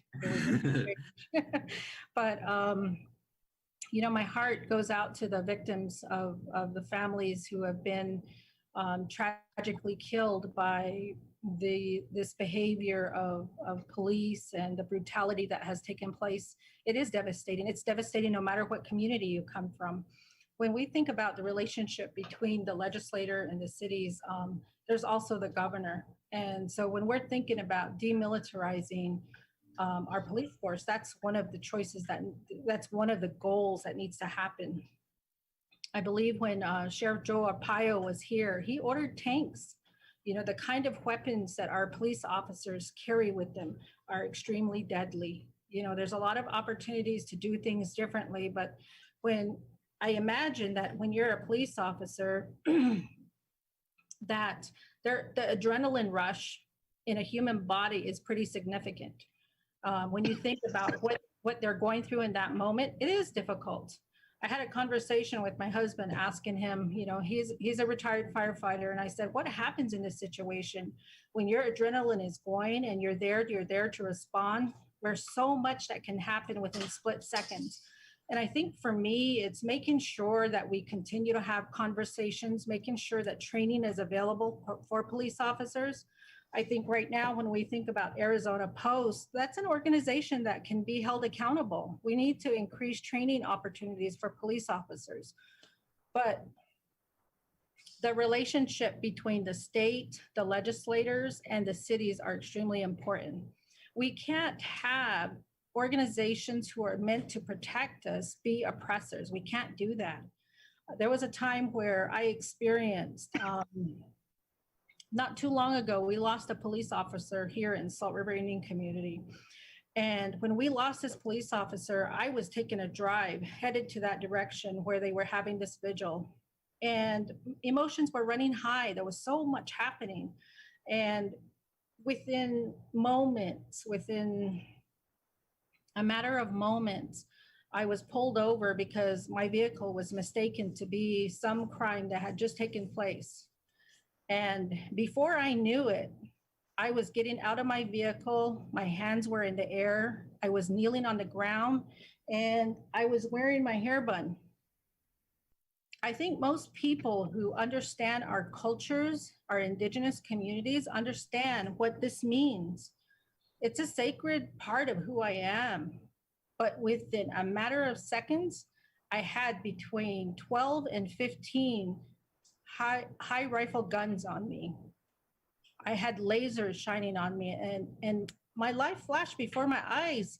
And I had to think in that moment, this is going to be it. This is a very serious thing. So I understand when people, our lives are threatened in that way. If I would have made one wrong move, I wouldn't be here today. That's a very serious thing. Not too long ago, we've had, tragedies happen, but we really need to ensure that we are working together. Stakeholders, tribal leaders, legislators, governors, the counties, we all have to come together to make sure that lives are protected. That's really important. Great. Melody, I want to move to you now. Obviously, you're not currently in the legislature, but I'm sure you've seen some of these policies that the Democrats in the House and Senate have come up with. There's things in there like mandatory body camera wearing, like bolstered training and unconscious biases and de-escalation, so on and so forth. Some of these ideas are things that ultimately would probably require additional funding to police and might kind of fly in the face of some of the desires of activists who are calling for defunding, divestment, or if not abolition of many municipal police forces. Do you think that the proposals that legislative Democrats have so far come up with to address police violence go far enough? So I believe that that question goes to the heart of a very complicated issue. Like Representative Salman, my running mate, said, police departments do have historically my puppy, historically have had a racist and toxic culture. Their laws were originally designed to protect property rights, and unfortunately, people were once property. And for me, the police brutality is not something that's new. It's been around for such a long time.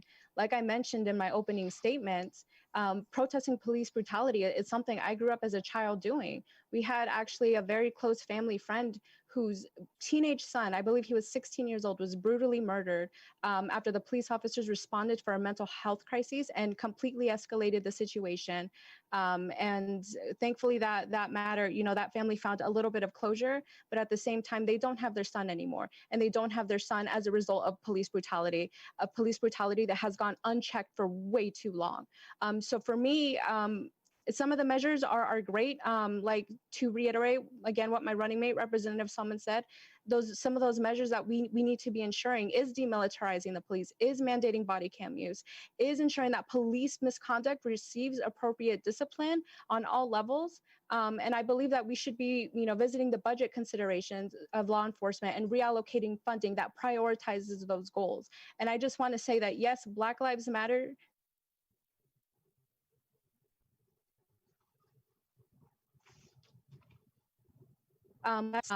Departments. Great, thank you. Jana, I think you are probably our last person to chime in on this issue. What do you say to the Black Lives Matter movement, and assuming that you support it, how do you turn that support into policy at the legislature that can help to at least get at this issue, if not solve this issue of police violence and discriminatory policing? I think that they should incentivize the cities to take action and be accountable for the progress that they've made.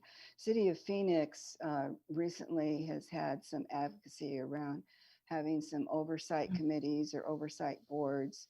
I think what the legislature can do to help the cities in those efforts, whether it be funding or reporting that the cities do on those particular efforts to curtail the brutality that's out there. For the city of Tempe, I am a commissioner × 1 of the commissions I sit on is the Human Relations Commission. They have recently put forward, the office, the diversity office that comes from, has recently put forward, and I believe I have the nomenclature just a little bit wrong, but let me go ahead and say it anyway, the right to breathe.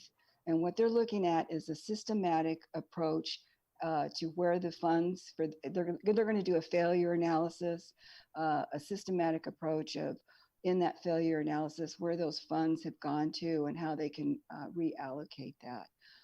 So incentivizing those type of efforts, grants might be another way of helping the cities out in advancing what they need for them. And remember, this is the state of Arizona. You have smaller cities and towns that may not be applicable for. That's a start. As far as what the Democrats have put forward, I think that's a good start. The other piece would be accountability and incentivizing the cities. Mm-hmm. Arren, I didn't get a chance to do the police. Sorry, that's my fault. All right, Senator, please go ahead. Thanks. First off, we need to stop the police from stealing babies' lives and killing our brothers and sisters, right? Black and brown children deserve to grow up, and that shouldn't be too hard to legislate. But it is very hard to live and exist around with so many police. The Phoenix metro area has more police shooting and killing people than the city of Chicago, right? So maybe first, we don't need to be funding our police departments to the level of small militaries. That needs to end. And maybe not every police needs to have a gun on them that's so easily killing everybody, especially when the average call for police is a nonviolent call, especially if the average person in jail or prison is there for nonviolent drug offenses. So we need to stop the police from killing us, and that shouldn't be too hard. We need to redo their entire use of force. Killing somebody should not even be in the top 10 things of how you approach people. And then the best thing we can do is to reallocate funding to the services that would prevent us from having to even reach out to the police. I got whole communities that are too afraid to even call the police because they're afraid of their lives or their families' lives. I know my life growing up was really rough. And I definitely, I engage with the police a lot. But I can tell you that if my family had a living wage, that if my family had childcare assistance, if we weren't coming home to an alcoholic father the whole time, maybe my community wouldn't be relying on the police so much. So if we could reallocate services and funding so that we don't have to rely on the police, we're all going to be a lot safer. I'm curious, what are some of the arguments that you can make to convince, you say something like understanding the basic value of the lives of Black and brown children shouldn't be something that's difficult to legislate, but the unfortunate reality is that it can be difficult to legislate when you have a majority that is not cooperative or doesn't see things your way or wants to take a more nuanced approach or what have you.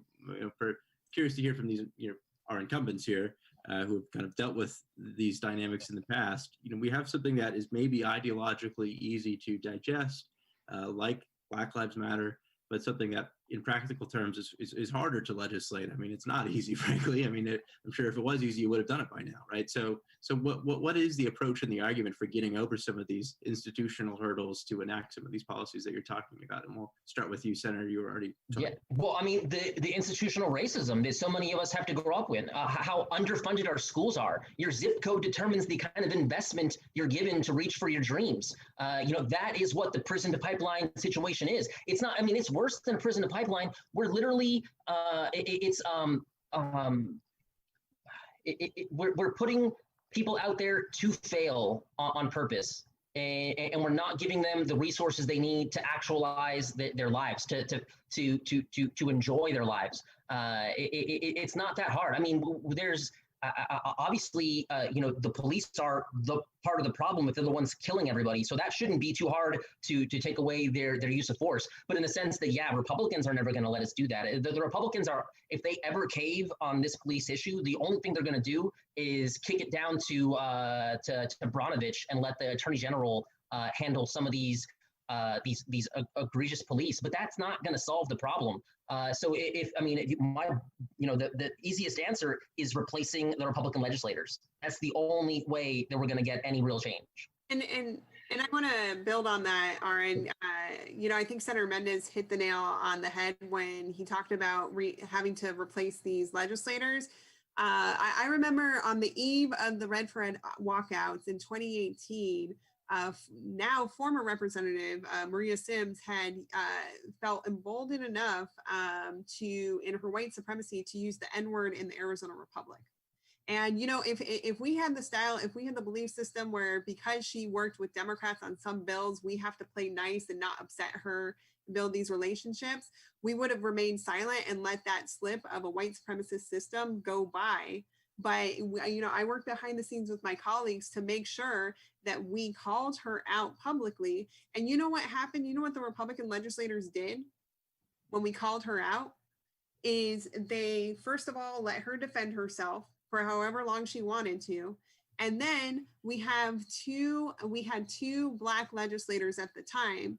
And when the first one spoke, and now you see this every single time we raise the voices of Black and Brown communities today. But back then, the first one who spoke, they silenced his voice. And then the second one who spoke to call out the systemic and explicit racism, they silenced her voice. But I do believe that the voters are paying attention. And I do believe that, I've seen all across my district voters with signs in their yards and in their windows and in their cars that Black Lives Matter. And so we have to continue to expose the racism that operates and governs so many of, if not most of my Republican colleagues, because part of the reason that we can't make progress on not only on the, police accountability, but when it comes to funding the strong foundations like our education system, like our healthcare, like our supports for vulnerable adults, is because you have legislators with an ideology that is just completely opposed to doing that. Mm-hmm. So we're not doing this just for wins tomorrow. I do believe with the Democratic majority, we will see a lot of wins next legislative session, but we are talking about dismantling 400 years of white supremacy that has governed this nation since before our founding. And it is no easy feat. Mm-hmm. I want to briefly touch on the subject of civil asset forfeiture reform. We got a question in from one of the voters on the subject. There was a policy that towards the finish line, the majority and some Democrats tried to push through to require convictions for civil asset forfeiture to take place. It would have potentially diminished the funding of a lot of police offices and prosecutors' departments, which maybe is a good thing for some progressives. But you, among some of your other Democratic colleagues, Representative Salman, voted against it, despite, I think, your unanimous approval in the Senate. I think some voters were maybe curious to know exactly what happened there in the latter days of the session and why so many Democrats voted against a bill that they may have supported in a vacuum. Yeah, absolutely. And I think you touched on it, right? When we came back for the regular session, our main priority was shifting to a COVID-19 response package. And what the Republicans did instead is, instead of having a normal process with a lot of public input, they rammed through all these bills that we didn't have time to contact stakeholders and really make sure that these were vetted, really make sure that these were in the best interest of the community. I think for that bill, they brought in a family member of human trafficker and former Republican County Assessor Paul Peterson to testify in support. So, I think I will admit, like, in terms of that piece of legislation, I didn't feel like I had enough time to do the research. And I felt like, and it's not only that bill, there were so many bills that we rammed through that we just never rammed through bills like that within the span of a day. And that's what the Republicans were doing. They were governing so sloppily. They were closing out the public. On one day, we were going to have an elections committee hearing in person, and nobody from the public was going to be allowed. And then the next day, the meeting changed and it was going to be through Zoom. But again, nobody from the public could testify in live format. And then within like hours of that announcement, they canceled the committee hearing.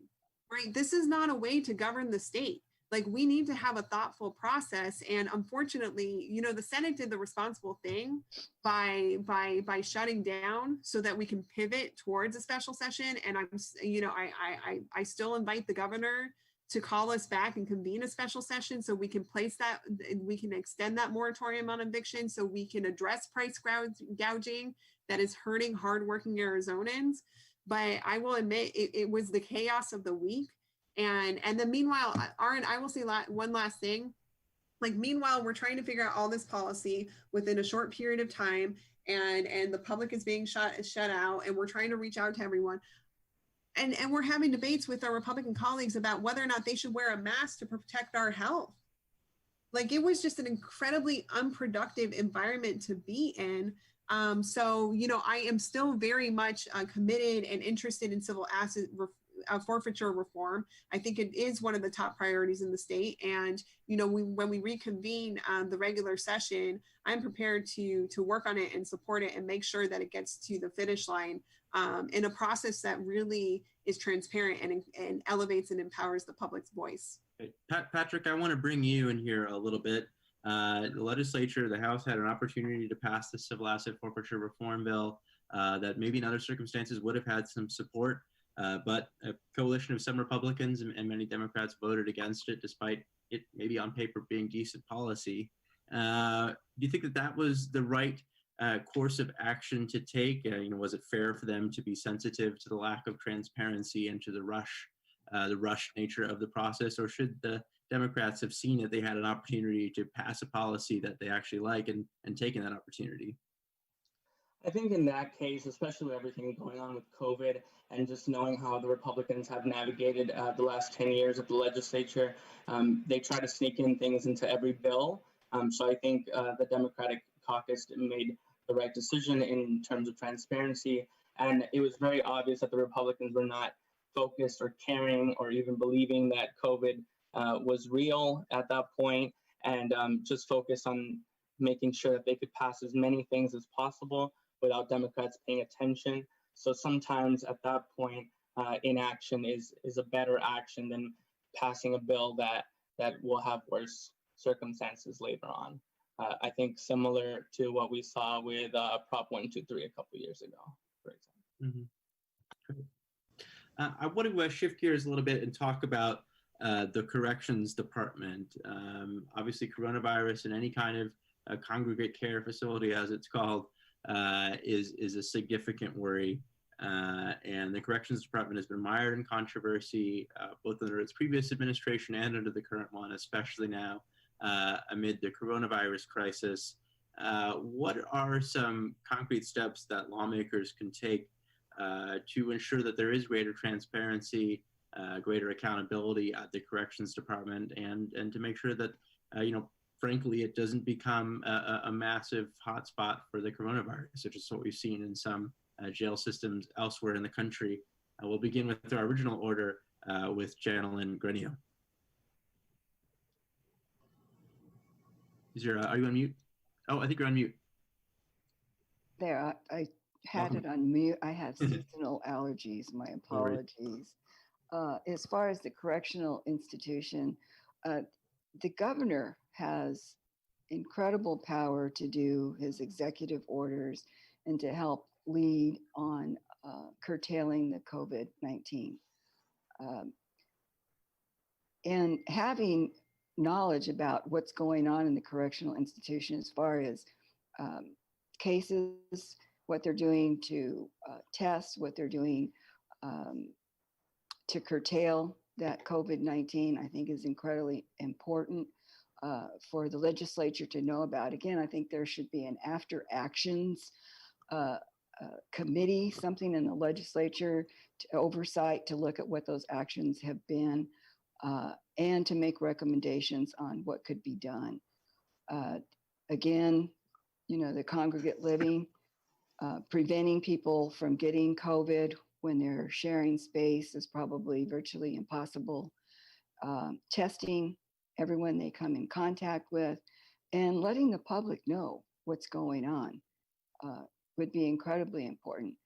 And going back to the public health experts to get what their advice is. Certainly the Arizona Department of Health Services is key in that, as is DEMA. And the legislature should also have a role in holding them accountable for making sure that the staff and the people who are held in that population are safe. Mm-hmm. Debbie, I'd like to hear from you on this subject. You know, in some states, the governors have released or plan to release hundreds of inmates in order to, if not thousands, in order to reduce the possibility of spread of the disease inside the prison system. Should we be looking at similar measures, you know, letting out a lot of folks who are near the end of their sentences or who are incarcerated for nonviolent offenses, or should we be focusing more on reforms that don't involve the release of prisoners? Absolutely, we should be looking at these circumstances where we have these mild offenses that have taken place, and you know, there's an opportunity to work toward a solution. And you know what these states are doing and taking on is they're solution based, and I think those outcomes would be helpful to the overcrowding that corrections are dealing with. And when we think about some of the solutions that they were proposing to these correctional centers, they weren't solutions. You know, use your shirt to tie, you know, to create a mask. That's not a solution. That's not real. And when we think about the overcrowding, we think about the lack of opportunity for even the employees who work in those locations. Some of those employees are union workers, and you know, they work really hard to protect themselves and to take care of their livelihood. And if they're not there to do the job, then who is going to be there? There's so many opportunities to look at those offenses that are much smaller, that are, you know, that are easier to release. And you know, I agree that there should have been a good group of people who have been released. And what it would do is really help our budget. There's a lot of funding that's allocated for corrections and private prisons, and that's something that we need to move away from. We really need to look at opportunities to invest in our education. You know, those dollars from corrections really need to move over. That bucket is full.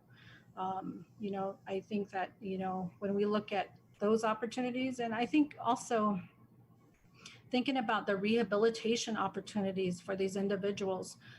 There's education that is there for them, you know, in while they're incarcerated. There's classes that people take, but you know, that transitionary piece is really important too. We want those individuals to be productive. We want them to succeed. We want them to do well. We have to be able to provide those as well. So, you know, my heart, you know, goes out to many families who are worried about their family members who are incarcerated and who can be exposed and catch a virus in there. So, thank you. And Senator Mendez, you've, as someone who serves in the legislature, you've seen CJR bills, ERC bills come and go, often without a ton of success. I think for a lot of people, it's starting to appear that the Department of Corrections can pretty much operate in whatever way it chooses without a ton of oversight or accountability. And it seems that it's increasingly difficult for the legislature to actually do something about it. I'm wondering what is behind sort of inaction from the legislative branch in providing greater accountability over the Department of Corrections, and what can change in the future to ensure that these policies that, you know, many Democrats and Republicans desire get passed. A good start would be to getting rid of privatized prisons. I feel like that gets in the way of holding all the prisons accountable in the same kind of way. But I mean, aside from, I mean, like, we're always going to keep trying to reform the sentencing process, right? This idea that, you know, prisons have to have guaranteed occupancy rates. We have to stop treating prisons like a business. That's the only way that we're going to get out of this hole that we're in. But a lot of this is going to start. I mean, in terms of, you know, like prisons and how we go forward with COVID. I mean, we're definitely going to have to, like how my opponents referenced, you know, and the other Representative Salman, others have referenced. You know, we're going to have to be doing more to re-examine who's in prison and why are we keeping them in prison for so long, if so many of our people in prison are in there for nonviolent drug offenses. But we also need to start closing all of these ridiculously old prisons, the prisons that are making it impossible for us to hold people there while doing proper quarantining. And then we also have to set up proper quarantining procedures for when we bring people into the prisons from the jails. So I'm hearing a lot of inconsistencies, but I mean, our jails are not really built to keep people safe from diseases. I mean, the fact that they all have one way in and out, and everybody's got to cram into a doorway. It doesn't help with what we're doing. And you know, there's very small things that we could be doing to make big changes so that we don't have giant hotspots in these prisons. Patrick, I'll kick it over to you. Our corrections department has been subject to controversy after controversy. What kind of, as Senator Mendez put it, what kind of small changes can we make in the near future to ensure that these prisons don't become COVID hotspots? And what kind of big changes can we make in the kind of longer horizon future to address some of the deeper systemic problems that have plagued the corrections department here in Arizona even prior to the coronavirus pandemic? Yeah, I think currently one of the biggest issues is testing. I believe last I checked, 300 confirmed cases, 3,000 have been tested, but that is way below what we need to do, what we need to accomplish. And when we look at that, as well as rural communities, a lot of the early testing was done by private companies that were also funding a lot of Republican campaigns, and they were not releasing the data to public bodies. So for the first month or two, and even now, but especially that first month or two when Corona really hit the state, we really didn't know what the actual numbers were. And there's been this false dichotomy between the testing and who actually has Corona, when we know that the testing is not actually enough. And now the governor, as well as the president, is calling for less testing. That is just the opposite way that we should be going. But many folks talked about the overcrowding in the prisons. I think that is very obvious to many people. But beyond that, our private prison industry in Arizona is one of the biggest in the United States, pushed by ALEC year after year here. And a lot of that funding comes directly from all of our schools. And like Senator Mendez said, they're guaranteed funding for every prison bed. And that's not the way schools work. That's not the way jobs work. And that's not the way that our democracy is supposed to work. A lot of it comes down to mandatory minimum sentencing, which should not be a thing. It ends up resulting in bad plea deals, as well as specifically nonviolent drug offenses, but especially decriminalizing cannabis within the state. So many young people that are 20, 21 years old are in there because of $20 of cannabis they purchased from an undercover police officer, and they're out, 3 years after their mandatory minimum is served, then they can't vote, and it's just an endless cycle that we've seen not just in our district but throughout the state. And those are definitely some of the immediate things that need to be addressed. Great, cool. I think I'm going to actually move on here. I'm sorry for the other two who didn't get a chance, but we're approaching 2 hours into this and want to wrap things up before we get to our closing statements. I'll ask one final question and then give you guys an opportunity to give those statements. So already in the Democratic caucus, especially in the House, there's a lot of talk about the possibility of there being a Democratic majority in that chamber after November, and that will beg the question of the lawmakers who are elected to that body of who should be leading them and what kind of message and tone they should set. We have our current House Minority Leader, Hernandez from Yuma, who I'm sure will be making a bid for the speakership if the Democrats take the majority in the House. And there's a possibility of candidates who maybe have more of a moderate view on things, who would like to lead the Democratic caucus if they take the majority. I'm curious to hear from all of you, beginning again in order with Jana, how you think the Democratic leadership that's been in the legislature already has done, and whether you think that they are the right leadership to be heading up the caucus if it indeed takes the majority after November. Thank you for that question. If that is where the votes are, as far as for a continuation of the leadership, obviously that's where it's going to go. I support the current leadership, Hernandez. I don't know of other people that are out there that can do the kind of job that she's done, but there might be. So I'm willing to hear what their pitch is, what they can do, and see what happens. Great. Melody, I'll turn to you now. Has the leadership that you've seen out of House and Senate Democratic leaders, Hernandez, David Bradley, Representative Salman, and others, has it been satisfactory in your eyes? Oh, absolutely. For me, like when we take the Democratic majority, Charlene Fernandez is the easy answer as to who should be leading us, because we're going to have to backpedal on a lot of the damage the Republicans have done. And Charlene Fernandez's leadership and my running mate, Representative Salman, they have done a phenomenal job holding the Republicans accountable in the Republican majority that we currently have. And I know that they're going to continue that work when they're reelected. Mhm. Debbie, now I'll kick it to you. Then, there's some moderates, I think, in the caucus who wish that maybe Leader Fernandez had struck a more conciliatory tone with Republicans at times during this session. Maybe who feel frustrated and worried about the prospect of whether, if she would be able to hold the majority come redistricting, things of that nature. Do you think that her job has been satisfactory, or do you think that there needs to be a different approach in Democratic leadership following the election? I was called earlier, probably a couple of weeks ago, about that question, and I said I'm still in a campaign. I'm still looking at things. I don't have anything against Charlene and the work that she's done, but I also need to ensure that I have an open mind. Building those relationships are really important.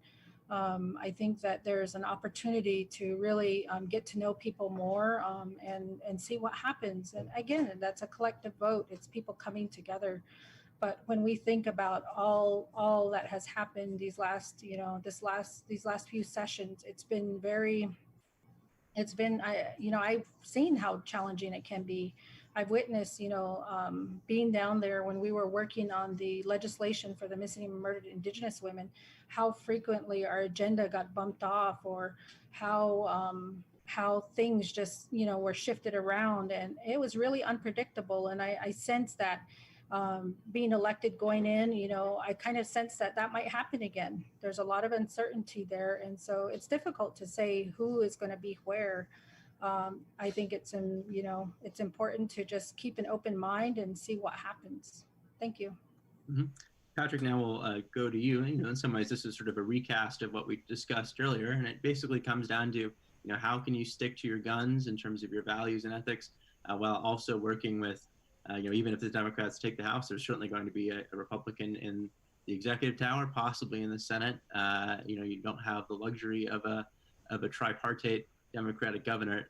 So, do you think that the current leadership has been able to kind of navigate that dynamic adequately, or do you think that there needs to be some fresh ideas and fresh blood in there? Yeah, I think current leadership has been able to do so in the House and Senate. And I think the House in general is always more of a fighting body because it's fresher people, younger people. You have progressive versus Tea Party instead of corporate Democrat versus Reagan Republicans. So I think in the House, keeping that leadership that's been fighting through the years and that knows how to implement the right strategies, I would be for that. I think in the Senate we've seen a little bit of a different story with Senator Bradley blocking a lot of the progressive bills. From different senators, not just Senator Mendez, Senator Quesada, Senator Rios, would be different voices. And I think in the Senate, we need much more of a fighting voice if it becomes a majority blue body. Mm-hmm. Representative Salman, one of the things that Leader Fernandez has told me about this legislative session is that she feels that it's the time in which Democrats have found their voice after maybe being a little bit quieter or subservient to the majority in the past. What exactly is that voice saying in your mind? And do you think that that's the right message moving forward?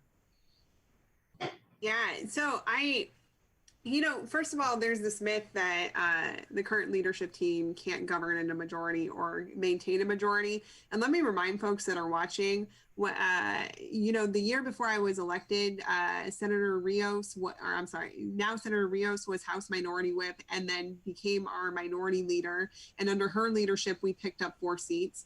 Now Leader Fernandez, who is just a fundraising machine, has been doing so much to build a Democratic majority, who was previously whip, is leading the caucus. And I do believe that the caucus has been strong because we've been guided and we've been led by strong Latinas. I'm proud to support Latina leadership. And I think what we're talking about when we say we found our voice is we made a conscious decision under the previous leadership team and then maintained through this leadership team that we are no longer governing like we're in the minority. Arizona has been changing for decades.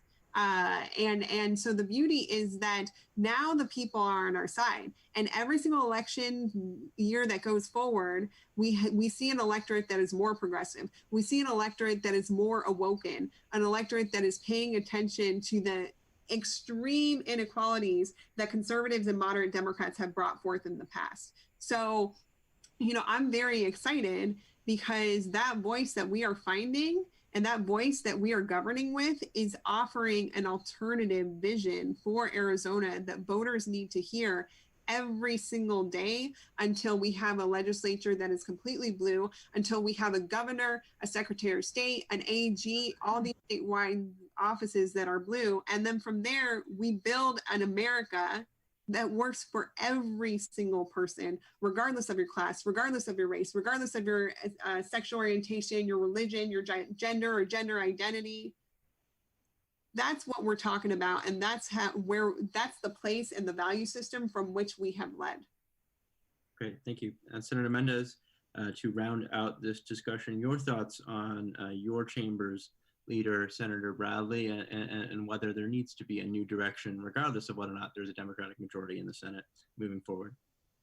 I'm going to welcome a new direction. I mean, the most I can probably say on it is that I didn't vote for the current leadership, and I haven't had much that I could share that I've been impressed with. I've actually been a little disappointed. I feel like the yellow sheet kind of quoted our leader recently, and I felt like we were thrown under the bus when he suggested that we concede power when we take over and include a Republican in our leadership team. I don't really know what to do with that. So I'm definitely going to welcome some new voices. But I mean, for the same publication that he worked for, I think recently reported that our slate is one of the three races that is going to determine whether or not progressives lead our chambers. And so I'm looking forward to lifting up progressive voices into leadership. And depending on how these primaries shake out, I'm either going to be running for leadership myself or looking to lead a committee if we take over. So I definitely think there's a lot of things that we need to be doing differently. We don't need to be waiting for the Republicans to do the things that we know they're going to do. I don't understand how we seem to get disappointed that they do the things they do. I mean, everybody knows what they're going to do. It should be no surprise. But I'm looking forward to leaders that are going to take this fight to the people, as opposed to trying to, when people try to, take bites at around the edges for scraps, they usually go home with nothing. And that's pretty much been my experience with this last session and leadership. We should have been asking for a lot more out of our voters and a lot more out of these Republicans. Great, thank you for that. And I'm glad that we have some yellow sheet readers among us. It's always good to hear. You're welcome to subscribe. I always encourage it. We have good memes. Great. Well, unless there's any other comments on this issue, I think we will move on to closing statements. We're now roughly 2 hours since we begun. It's getting hot and dark in my bedroom. I think it's probably about time to wrap it up. So we will begin with Jana, Lynn, Granillo. Your closing statement, please. Thank you again, Clean Elections and the audience and LD26 debate watchers. Again, my name is Jana Lynn Granillo, candidate for LD26 State Senate.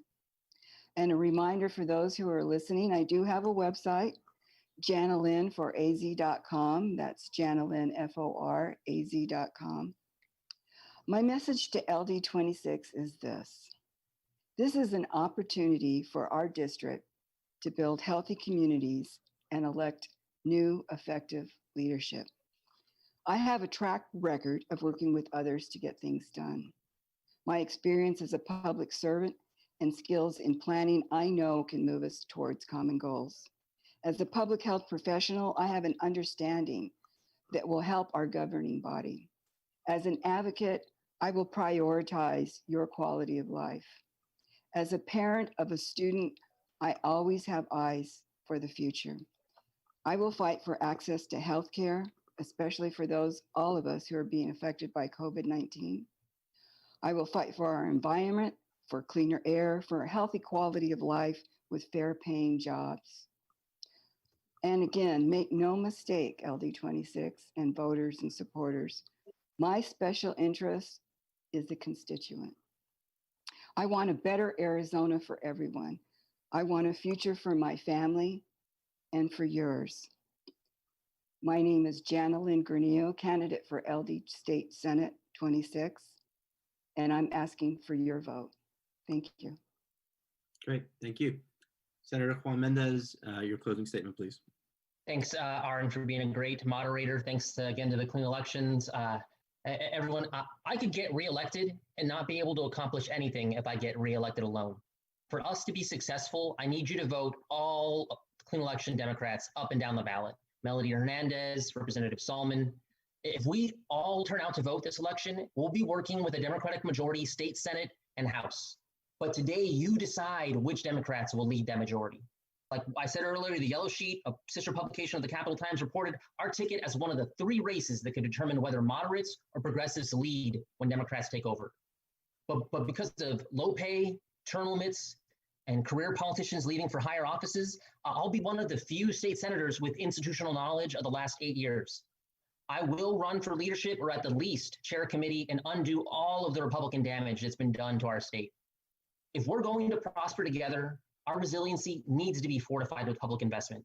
Your individual success, however you want to frame it, was built on public investment in our public institutions. We need to source sustainable revenue in responsible ways in order to make the much needed investments in our community.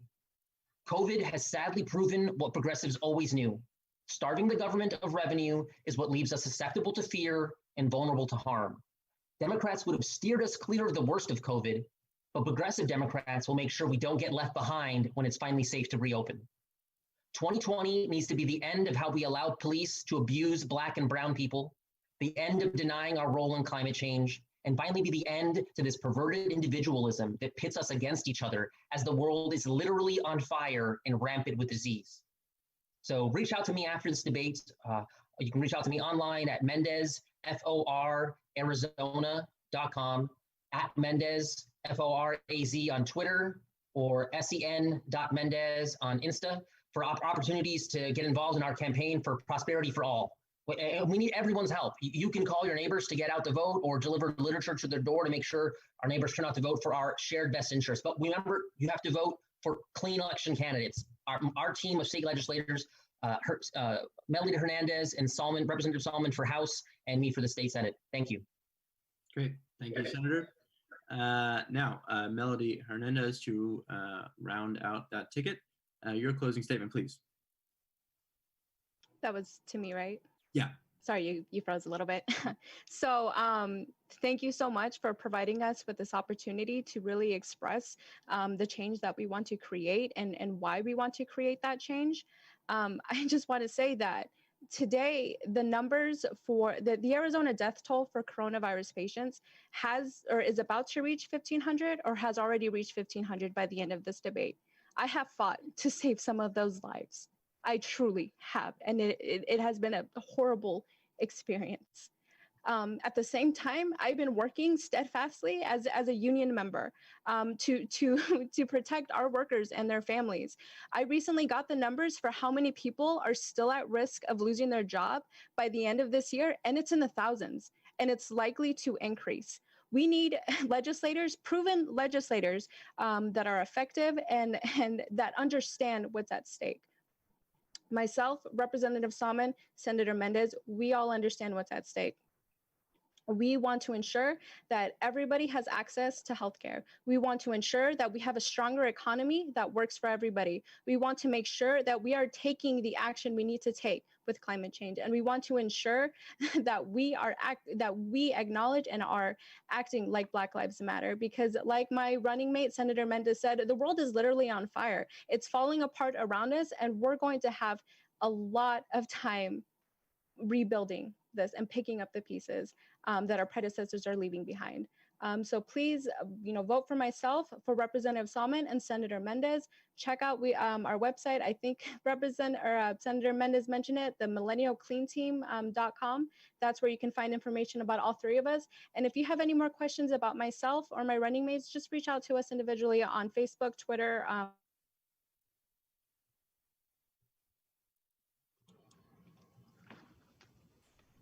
or Instagram. Okay.